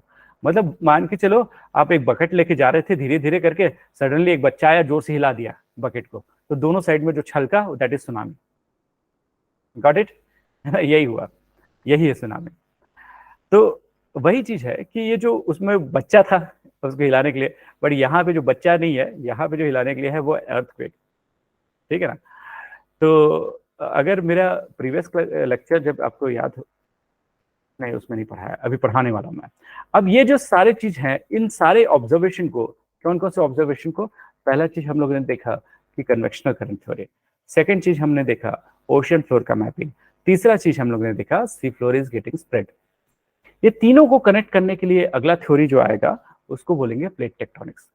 अगर अर्थ में से मैंने पानी रिमूव कर दिया और वहां पे अर्थक्वेक का जोन बनाया, तो इस तरीके से आपको अर्थक्वेक का जोन दिखेगा। ये वाला जो जोन है, जो रेड दिख रहा है, वहां पे काफी ज्यादा अर्थक्वेक आ रहा है, और यहाँ से हमारी अर्थ या पृथ्वी फैल रही है ना। यहाँ से इसका साइज या बोलना चाहिए कि अर्थ का रेडियस यहाँ से बढ़ रहा है, इस जगह से, अटलांटिक ओशन से। बट अगर ऐसे ही ओशियन का फ्लोर बढ़ता रहता तो अर्थ का रेडियस भी बढ़ता रहता, बट इन रियलिटी अर्थ का जो रेडियस है वो बढ़ नहीं रहा है ना। अर्थ का जो रेडियस है वो दैट इज नॉट इंक्रीजिंग। मतलब अर्थ का कहीं पे रेडियस बढ़ रहा है तो कहीं पे अर्थ का रेडियस कम भी हो रहा है, कहीं पे सी फ्लोर एक्सपेंशन कर हो रहा है तो कहीं पे सी फ्लोर कंज्यूम भी हो रहा है। तो ये सारे डॉट्स को मिलाने के लिए अगला जो थ्योरी आएगा, अब इसमें सारे आपके जो डाउट्स हैं वो सारे क्लियर हो जाएंगे कि हुआ क्या एक्चुअल में। अभी तक 1967 आ चुका है, जिस समय हम लोग का देश भी आजाद हो चुका है। अभी तक यूरोपियंस जो इतने कंट्री को एक्सप्लॉइट किए, उनको ये नहीं समझ आया कि अर्थक्वेक और वोल्केनिक इरप्शन और सुनामी आता क्यों है ना, अभी तक नहीं समझ आया। तो एक जो मैकेंजी और पार्कर जो आए थे, है ना, ये दो लोग ने 1967 में एक थ्योरी दिया जिसका नाम है प्लेट टेक्टोनिक्स थ्योरी, और इस प्लेट टेक्टोनिक्स थ्योरी को थोड़ा सा मूर्त रूप दिया, दैट वाज मॉर्गन। 1968 में मॉर्गन ने उसको और आउटलाइन किया और उसको बेटर रिफाइन किया। तो ये मैकेंजी, पार्कर एंड मॉर्गन मिलके प्लेट टेक्टोनिक्स थ्योरी को एक्चुअल में जैसा अभी हम लोग सुनने वाले हैं वैसा है। और इसके जो प्रीकर्सर्स थे वो कॉन्टिनेंटल ड्रिफ्ट थ्योरी था, कन्वेक्शनल करंट थ्योरी था, सी फ्लोर स्प्रेडिंग थ्योरी था। तो by this time this continental drift theory was discarded. क्यों डिस्कार्ड हो गया? इतना सारा एविडेंस होने के बाद भी डिस्कार्ड हो गया। क्यों डिस्कार्ड हुआ? इसका मेजर रीजन अभी समझ आएगा। अभी ये बताओ, अभी तक क्लियर है कि नहीं? अब मैं क्योंकि जो बताने वाला हूं वो प्रीवियस से कनेक्टेड होते हुए सारा चीज बताने वाला हूं। अभी तक यहाँ पे कोई इशू है? No sir. सर एक चीज पूछना था, सी हाँ, फ्लोर स्प्रेडिंग अगर होता रहा तो फिर तो साइज ऑफ द कॉन्टिनेंट भी चेंज होता रहेगा, क्योंकि उसमें Right. एड ऑन होता जाएगा, और कहीं से अगर वो क्या बोलते हैं स्प्रेड नहीं हो रहा है, कंट्रैक्शन हो रहा है, तो वहां पे कॉन्टिनेंट का साइज भी छोटा होता जाएगा। मतलब ऐसा तो कुछ वर्ल्ड मैप में फिर चेंज आ जाएगा अगर ये होता रहा तो। ये हो रहा है ना, और क्यों हो रहा है, और वर्ल्ड मैप में चेंज आया भी है ना। तो ये क्यों आ रहा है ये देखते हैं हम। प्लेट टेक्टोनिक थ्योरी में हम लोग यही चीज समझेंगे। तो पहले समझना पड़ेगा कि प्लेट क्या है, what is the meaning of the plate. वही प्लेट जो उसमें खाना खाते वही प्लेट है? No, what is plate? Plate is the broken part of lithosphere which are surrounded by our earth. Earth के जहां पे आप खड़े हो, जहां पे आप बैठे हो, उसके 200 किलोमीटर डेप्थ तक का, है ना, जो लेयर है दैट इज कॉल्ड लिथोस्फीयर। ठीक है, मतलब क्या है, आप अगर 200 किलोमीटर तक डिगिंग करते जाओगे तो आपको जो लेयर मिलेगा वो है लिथोस्फीयर। तो लिथोस्फीयर क्या है? लिथोस्फीयर हमारे अर्थ के ऊपर एक सॉइल का एक लेयर है, काइंड ऑफ सॉइल का लेयर समझ लो। जैसे आपने कभी देखा होगा कि जब गांव वगैरह में, है ना, काऊ डंग, ये जो गोबर होता है, उसको ऊपर से लिप देते हैं, है ना। तो गोबर का पानी लेके इसको लिप देते हैं, तो इससे क्या है, ऊपर में एक लेयर जम जाता है ना। बट वो जब ड्राई होता है तो उसमें क्रैक्स आ जाते हैं, आते हैं कि नहीं, यस सर, यस सर। है ना, उसमें क्रैक्स आ जाते हैं। वैसे ही समझ लो हमारा जो अर्थ है, अर्थ के सराउंडिंग में किसी ने गोबर लिप दिया है, और वो गोबर जो है वो है लिथोस्फीयर 200 किलोमीटर का। अब वो जो 200 किलोमीटर का जो लिथोस्फीयर है वो ब्रोकन है, बहुत सारे पार्ट में टूटा हुआ है। उस broken part of lithosphere is called plate, है ना। That broken part of lithosphere is called plates. So that plate may consist of continent as well as ocean also. अब यहाँ पे अच्छे से समझना, किसी ओशन का डेप्थ कितना हो जाता है मैक्सिमम?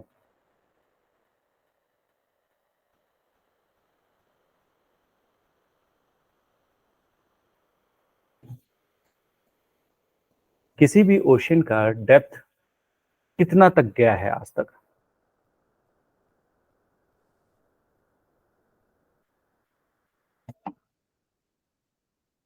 सर हाईएस्ट तो डिस्कवर नहीं हुआ होगा। डीपेस्ट बोल रहा हूं मैं। तो वो माउंटेन वाला था ना जो आपने बोला था, हाँ नहीं, 10-12 पर जो मैं डीपेस्ट पार्ट बोल रहा हूँ। ओशन का सबसे डीपेस्ट पार्ट कितना किलोमीटर होगा? सर 11 to 12 यस, कहाँ पे? Pacific ocean, Mariana trench. Mariana trench. तो पूरे अर्थ का सबसे डीपेस्ट पार्ट जो है वो ओशन में होगा नेचुरली, क्योंकि ओशन ऑलरेडी डीप है। अब उसके अंदर में भी हम लोगों को जो सबसे डीपेस्ट पार्ट मिलता है मरियाना ट्रेंच, जो पैसिफिक ओशन में है। अब मैं ये बताना चाह रहा हूं कि अर्थ का डीपेस्ट पार्ट कितना तक जाता है? 11 किलोमीटर। और मैं कितने किलोमीटर की बात कर रहा हूं लिथोस्फीयर में? 200 किलोमीटर। इट मींस लिथोस्फीयर को कोई फर्क नहीं पड़ता उसके ऊपर ओशन है कि लैंड है, isn't it? यस सर, समझा। है ना। लाइक जैसे मेरे स्किन पे पानी का ड्रॉप है, वैसे ही लिथोस्फीयर के ऊपर में ओशन है कि लिथोस्फीयर के ऊपर कॉन्टिनेंट है, इट डजंट मैटर। और अगर जब मूव कर रहा है तो कॉन्टिनेंट मूव नहीं कर रहे हैं, वो प्लेट मूव कर रहा है जो 200 किलोमीटर का है, वो मूव करता है, रादर देन वो कॉन्टिनेंट ओशन के ऊपर में फ्लोट कर रहे हैं। Getting my point? कि अगर एक लिथोस्फीयर मूव करता है तो हो सकता है ओशन का भी फ्लोर हो सकता है, लैंड भी हो सकता है, दोनों भी हो सकते हैं और इंडिविजुअल भी हो सकते हैं। उस लिथोस्फीयर को कोई फर्क नहीं पड़ता उसके ऊपर में ओशन है कि कॉन्टिनेंट है। अगर उसको मूव करना है तो वो ये नहीं देखेगा कि उसके ऊपर में ओशन मूव कर रहा है कि कॉन्टिनेंट मूव कर रहा है। जबकि अल्फ्रेड वेगनर बोलता था कि कॉन्टिनेंट मूव कर रहे हैं। कॉन्टिनेंट मूव करते हुए इसलिए दिख रहे हैं क्योंकि कॉन्टिनेंट ही दिखते हैं ना, कॉन्टिनेंट ही दिखते हैं, बट ओशन मूव करते हुए दिखते नहीं है। तो यहां पे ही एक बेसिक चीज आ गया कि पहले तो ये समझो कि continents are not moving, along with the continents and ocean the plates are moving। तो प्लेट टेक्टोनिक्स ने एक मेजर चीज बताया। तो कॉन्टिनेंटल ड्रिफ्ट थ्योरी में उसने जो बोला था कि force which is responsible was the polar fling force and tidal force, ये दो फोर्स उसने बोला था। जबकि प्लेट टेक्टोनिक्स थ्योरी के लिए जो force which is responsible is convectional current theory, convectional current, जो कि पहला थ्योरी हम लोग समझे थे। Now what is happening, let's see.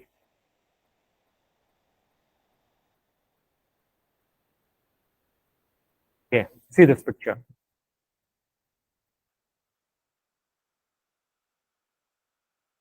इस पिक्चर को बहुत अच्छे से देखो और मुझे बताओ कि अगर मैं बोल रहा हूं कि ऊपर का जो ग्रीन वाला पार्ट है वो लिथोस्फीयर है, ये मूव कर रहा है, लिथोस्फीयर का प्लेट मूव कर रहा है, तो लिथोस्फीयर को मूव करवाने के लिए कौन सा फोर्स यहाँ पे दिख रहा है जो कि मूव करवा सकता है? Convectional force. Convectional force. तो कन्वेक्शनल फोर्स कहाँ पे आते हैं? मेंटल में। नहीं ठीक है, मेंटल में तो आ रहे हैं, बट कहाँ पे क्यों चलते हैं कन्वेक्शनल फोर्स? हीट डिफरेंस की वजह से, टेम्परेचर अच्छा, डिफरेंस। टेम्परेचर डिस्ट्रीब्यूशन के कारण से। तो टेम्परेचर कहाँ पे हाई है और कहाँ पे लो है आपके हिसाब से? कोर में हाई है।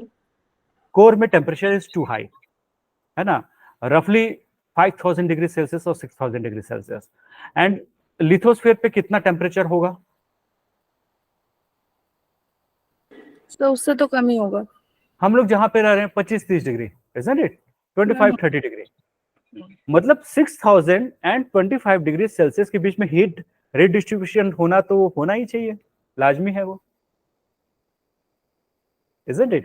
Yes, तो sir. अब देखो, ये अंदर का जो मैग्मा है वो हीटेड अप होता है किसके कारण से? कोर के कारण से।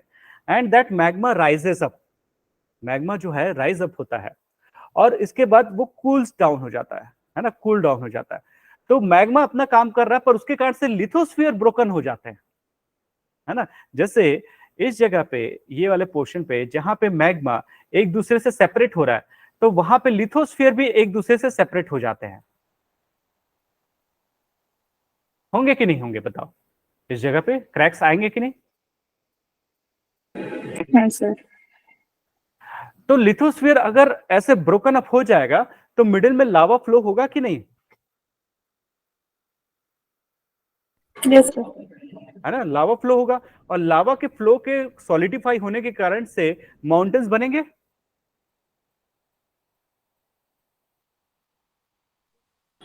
Yes sir. इट मींस ये जो पिक्चर है, जिस पिक्चर को मैं दिखा रहा हूं, इसमें पोजीशन नंबर 1, ये किस ओशन के अंदर में दिखता है आपको? Atlantic ocean. अटलांटिक ओशन में। Atlantic ocean. तो अटलांटिक ओशन के मिडिल में क्या हो रहा है कि जो कन्वेक्शन करंट है वो ऐसे राइज हो रहे हैं और ऐसे स्प्रेड कर रहा है, जिसके कारण से सी फ्लोर भी स्प्रेड कर रहा है और नया सी फ्लोर बनता जा रहा है, लाइक दिस। राइट साइड का इमेज देखो, मतलब क्या है, ये इस तरीके से यहां पे मैग्मा का इस तरीके का फ्लो होगा, जिसके कारण से लिथोस्फीयर या प्लेट जो है ये मूव कर रहा है। तो यहां पे जो force which is responsible is the compression force और टेंशनल फोर्स। यहां पे कंप्रेशनल फोर्स है कि टेंशनल फोर्स है इस प्लेट के ऊपर?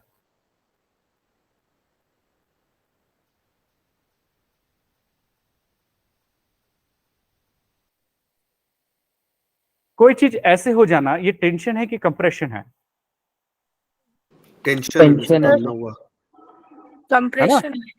अरे टेंशन है ना, इसको मैं ऐसा करके तोड़ रहा हूँ पूरा तेजी से, तो इस पर टेंशन पड़ेगा ना, है ना। अब मैं इसको ऐसा करके दबा रहा हूँ, है ना, तो ये टूट जाएगा, तो कंप्रेशन हुआ। तो ये जो प्लेस है यहाँ पे टेंशन फोर्स है ना, ठीक है ना। हाँ, तो यहाँ पे सी फ्लोर स्प्रेड कर रहा है। अब हम लोगों ने 3 थ्योरी को कैसे कनेक्ट किया, याद है? Convectional currents are there, that's why in the middle part of the Atlantic Ocean the chain of mountain is there, and that's why sea floor is getting spread, and that's why the newest part of the ocean is the middle part of the Atlantic Ocean, and the oldest part of the ocean is the edges of the Atlantic Ocean. यहां पे किसी को doubt है तो पूछो। Sir doubt नहीं है, ये तो एक एविडेंस हुआ ना कि ये ऐसा इवोल्यूशन हुआ है पूरा का पूरा कॉन्टिनेंट्स का। Yes. मैच कर रहा है बेसिकली। यस, मैच कर रहा है, हाँ, और ये एक्सेप्टेड है, इट इज रियलिटी। सर ये तो मोस्टली फिजिक्स ही है। हाँ, ये फिजिक्स ही है विथ टाइम।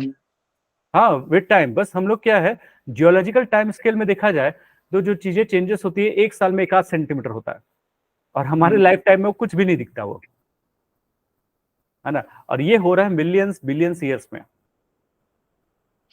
Yes sir. ठीक है ना। देखो क्या लिखा है, 3 to 10 सेंटीमीटर पर ईयर। 1 साल में 3 से 10 सेंटीमीटर मूव कर रहा है।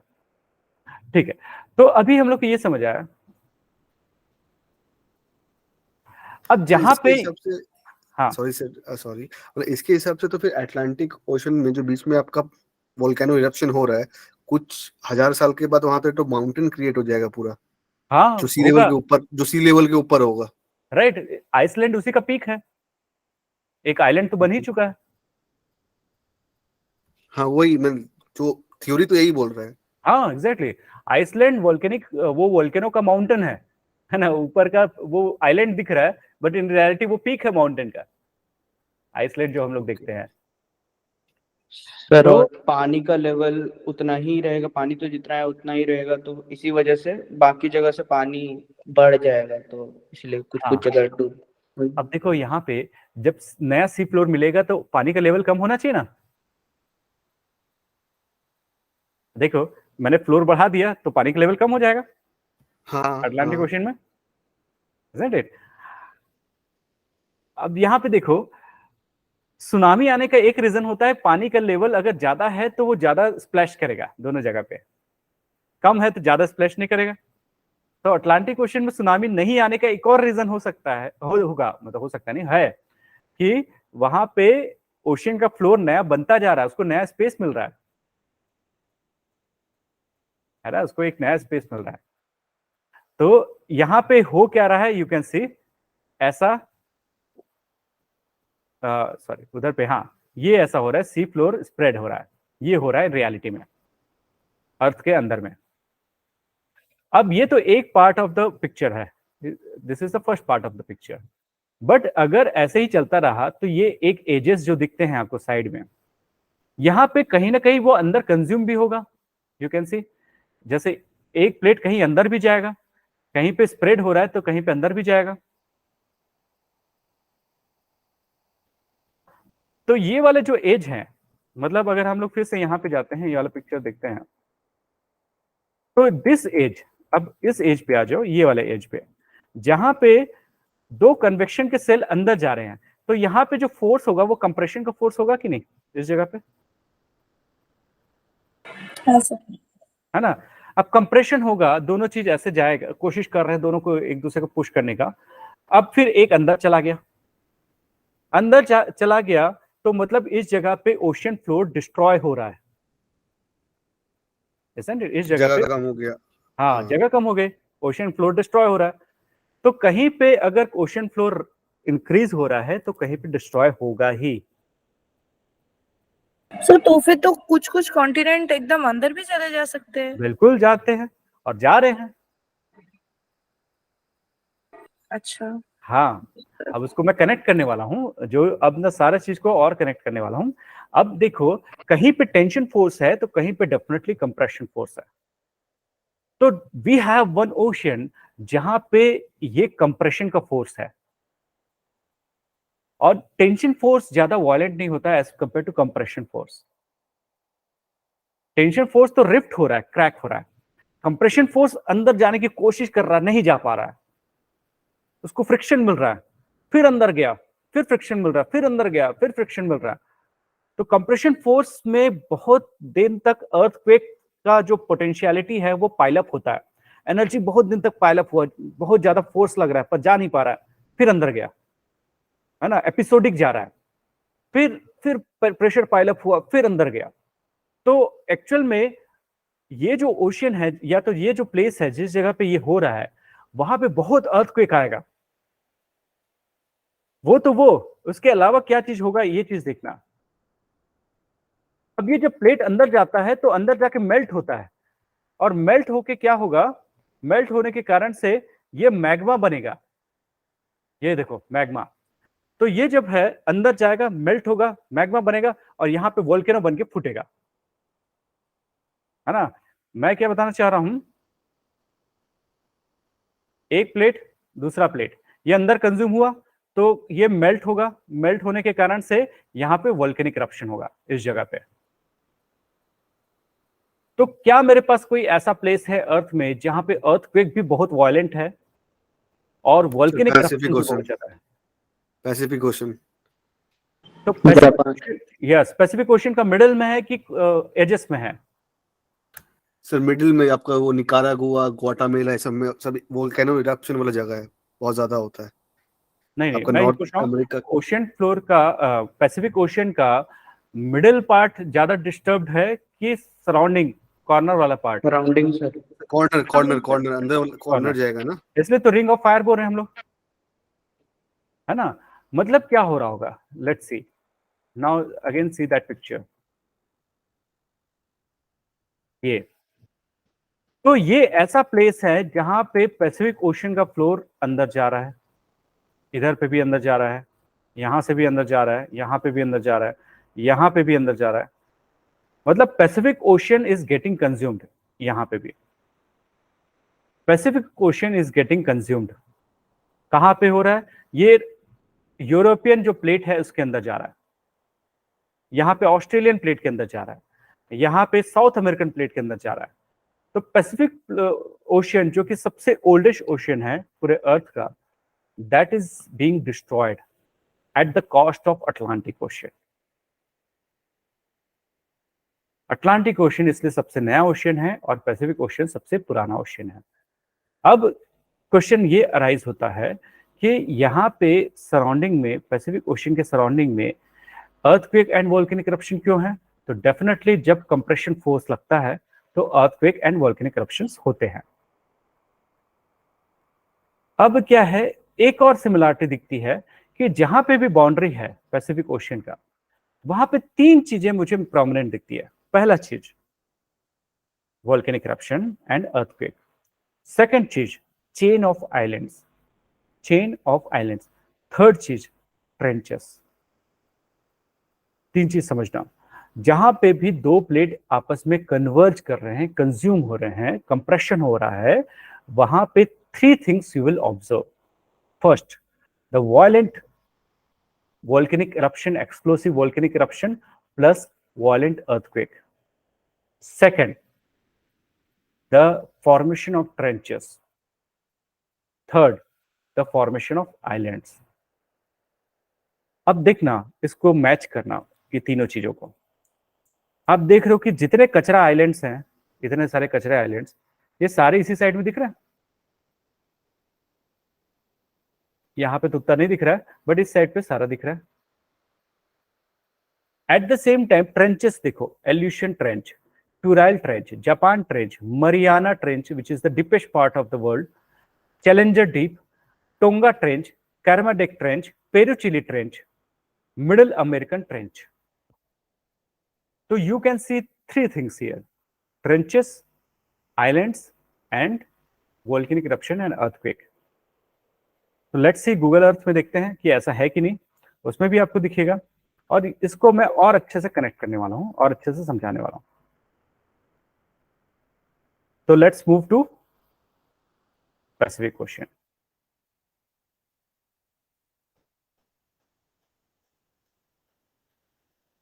सो कोई चीज ओशन में डार्क दिख रहा है, इसका मतलब क्या है? सर वहाँ माउंटेन कुछ क्रिएट हो रहा है। और कुछ बताओ कोई। डेंसिटी डिफरेंस है। अगर ये लाइट दिख रहा है और यहाँ पे डार्क दिख रहा है, दोनों में डिफरेंस क्या है? सर दिन और रात, लाइट है तो दिन और ऊपर रात। है शायद, और डार्क है तो अंदर के सर side है। वहाँ पे कंप्रेशन और टेंशन दोनों का, वो जो कन्वेक्शन वाला है वो दोनों वहीं पे लग रहा है, मतलब एक तरफ से और दूसरे तरफ से। हाँ, मैं उसको आऊंगा, बस पहले अगर आपको ना यहाँ पे लाइट दिख रहा है, मतलब ये शैलो है। शैलो समझते हो ना? यस। सी लेवल, सी से ज्यादा नीचे नहीं है। और ये डार्क दिख रहा है, मतलब ये डीप है। तो can you see the trenches? देखो ये सारे ट्रेंचेस दिख रहे हैं।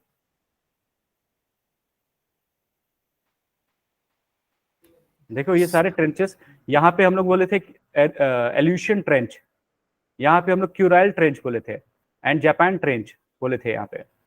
फिर यहाँ पे हम लोग बोले थे मरियाना ट्रेंच, यहाँ कहीं पे, यहाँ पे मरियाना ट्रेंच बोले थे। फिर इस जगह पे हम लोगों ने बोला था पेरुचिली ट्रेंच। देखो डार्क दिख रहा है, पेरुचिली ट्रेंच। यहाँ पे हम लोगों ने बोला था मिडिल अमेरिकन ट्रेंच। अब इसको अच्छे से देखो,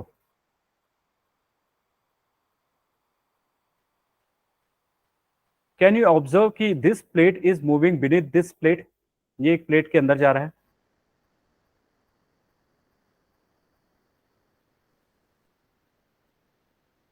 देखो ये प्लेट, मतलब अभी मूव होते हुए नहीं दिखेगा, पर ये समझ आता है कि यहाँ पे एक प्लेट अंदर जा रहा है, ये पैसिफिक वाला अंदर जा रहा है, और इसके ऊपर मतलब ये प्लेट ऐसा है और ये अंदर जा रहा है। और यहाँ पे आइलैंड का नाम क्या है? Mariana island. Yes, Mariana islands. तो ये ट्रेंच का नाम भी क्या होगा? Mariana trench. तो this portion is the deepest part of the ocean. यहाँ पे पैसिफिक प्लेट यूरेशिया प्लेट के अंदर जा रहा है। देखो,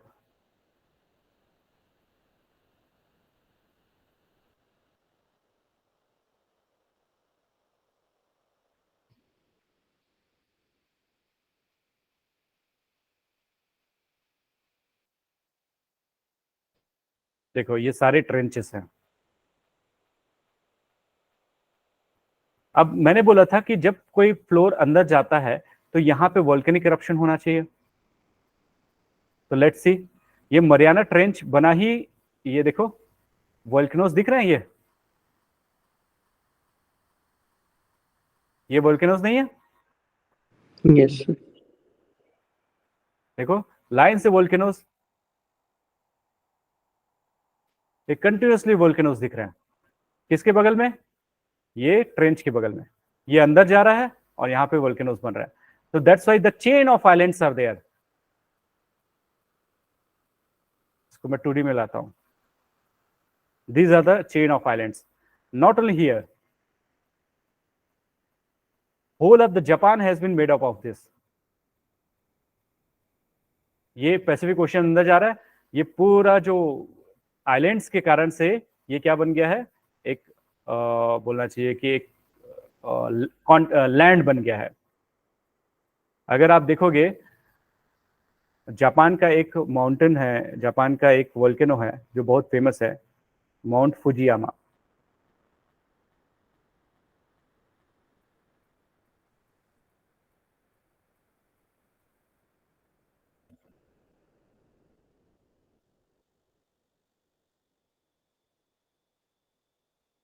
can you see the volcano?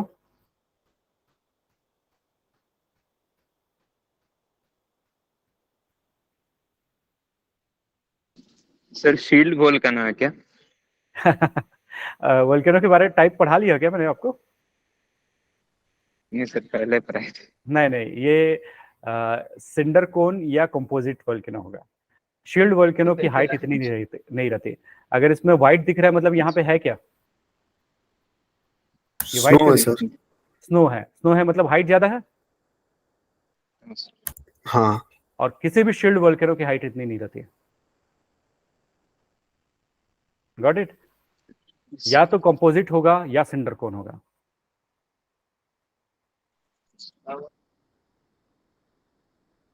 तो इस तरीके से आपको बहुत सारे आपको वोल्केनोस दिख जाएंगे। और इसका रीजन है क्योंकि बगल में एक पैसिफिक का फ्लोर जो है कंज्यूम हो रहा है।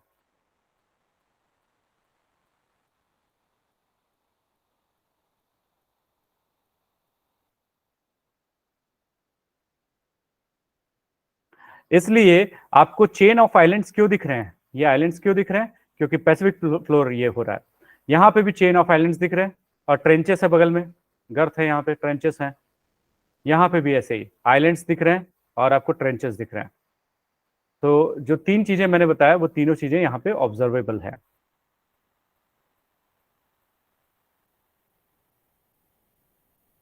पेरू चिली के पास चलता है। तो मैंने बोला था कि जहां पे ये कंज्यूम होगा वहां पे आपको वोल्केनो होगा और वोल्केनो के कारण से ये माउंटेन बन गया। और इस माउंटेन का नाम क्या है? ये जो माउंटेन बन गया,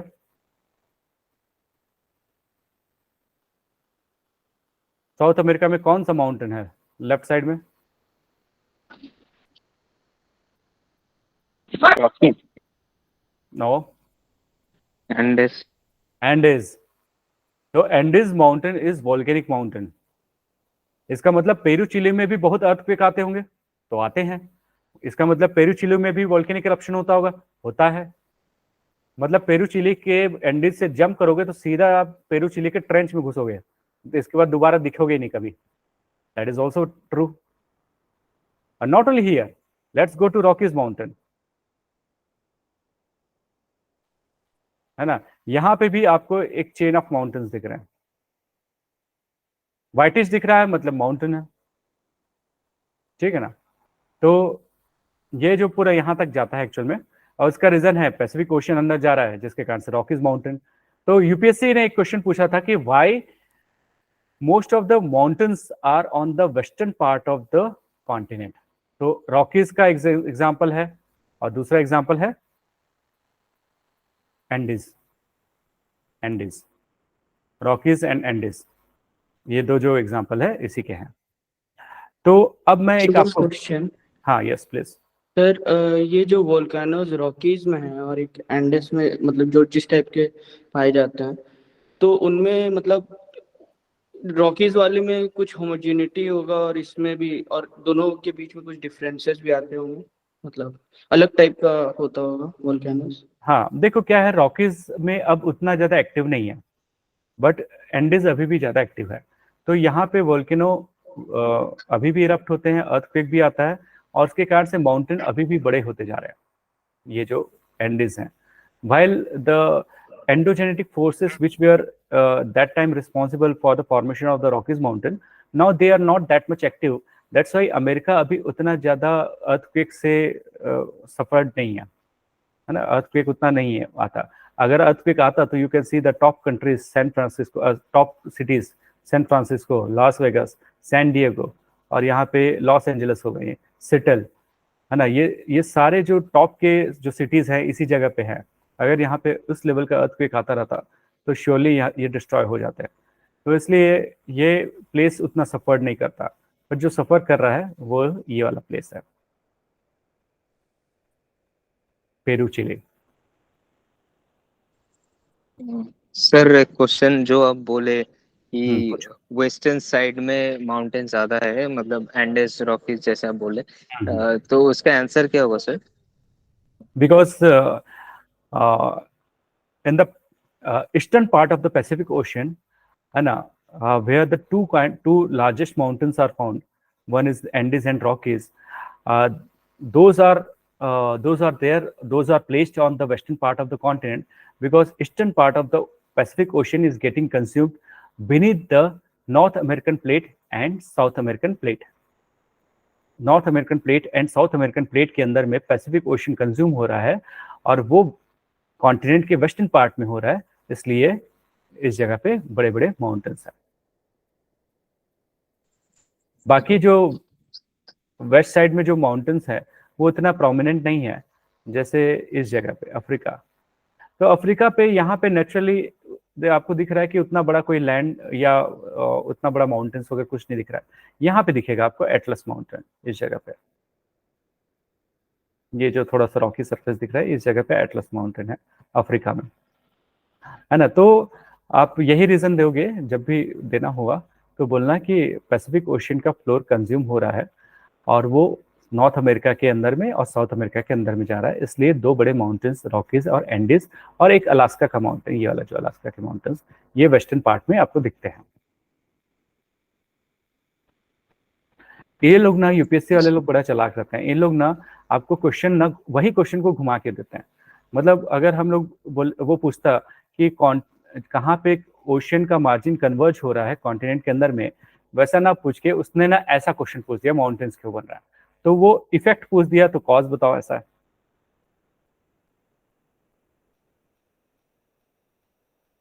तो अब यहाँ पर मैं आप लोग का रिकॉर्डिंग स्टॉप कर रहा हूँ और एक वीडियो मैं आपको दिखा रहा हूँ, उसको देख के आपको थोड़ा समझ आ जाएगा और डिटेल में हो क्या रहा है करके।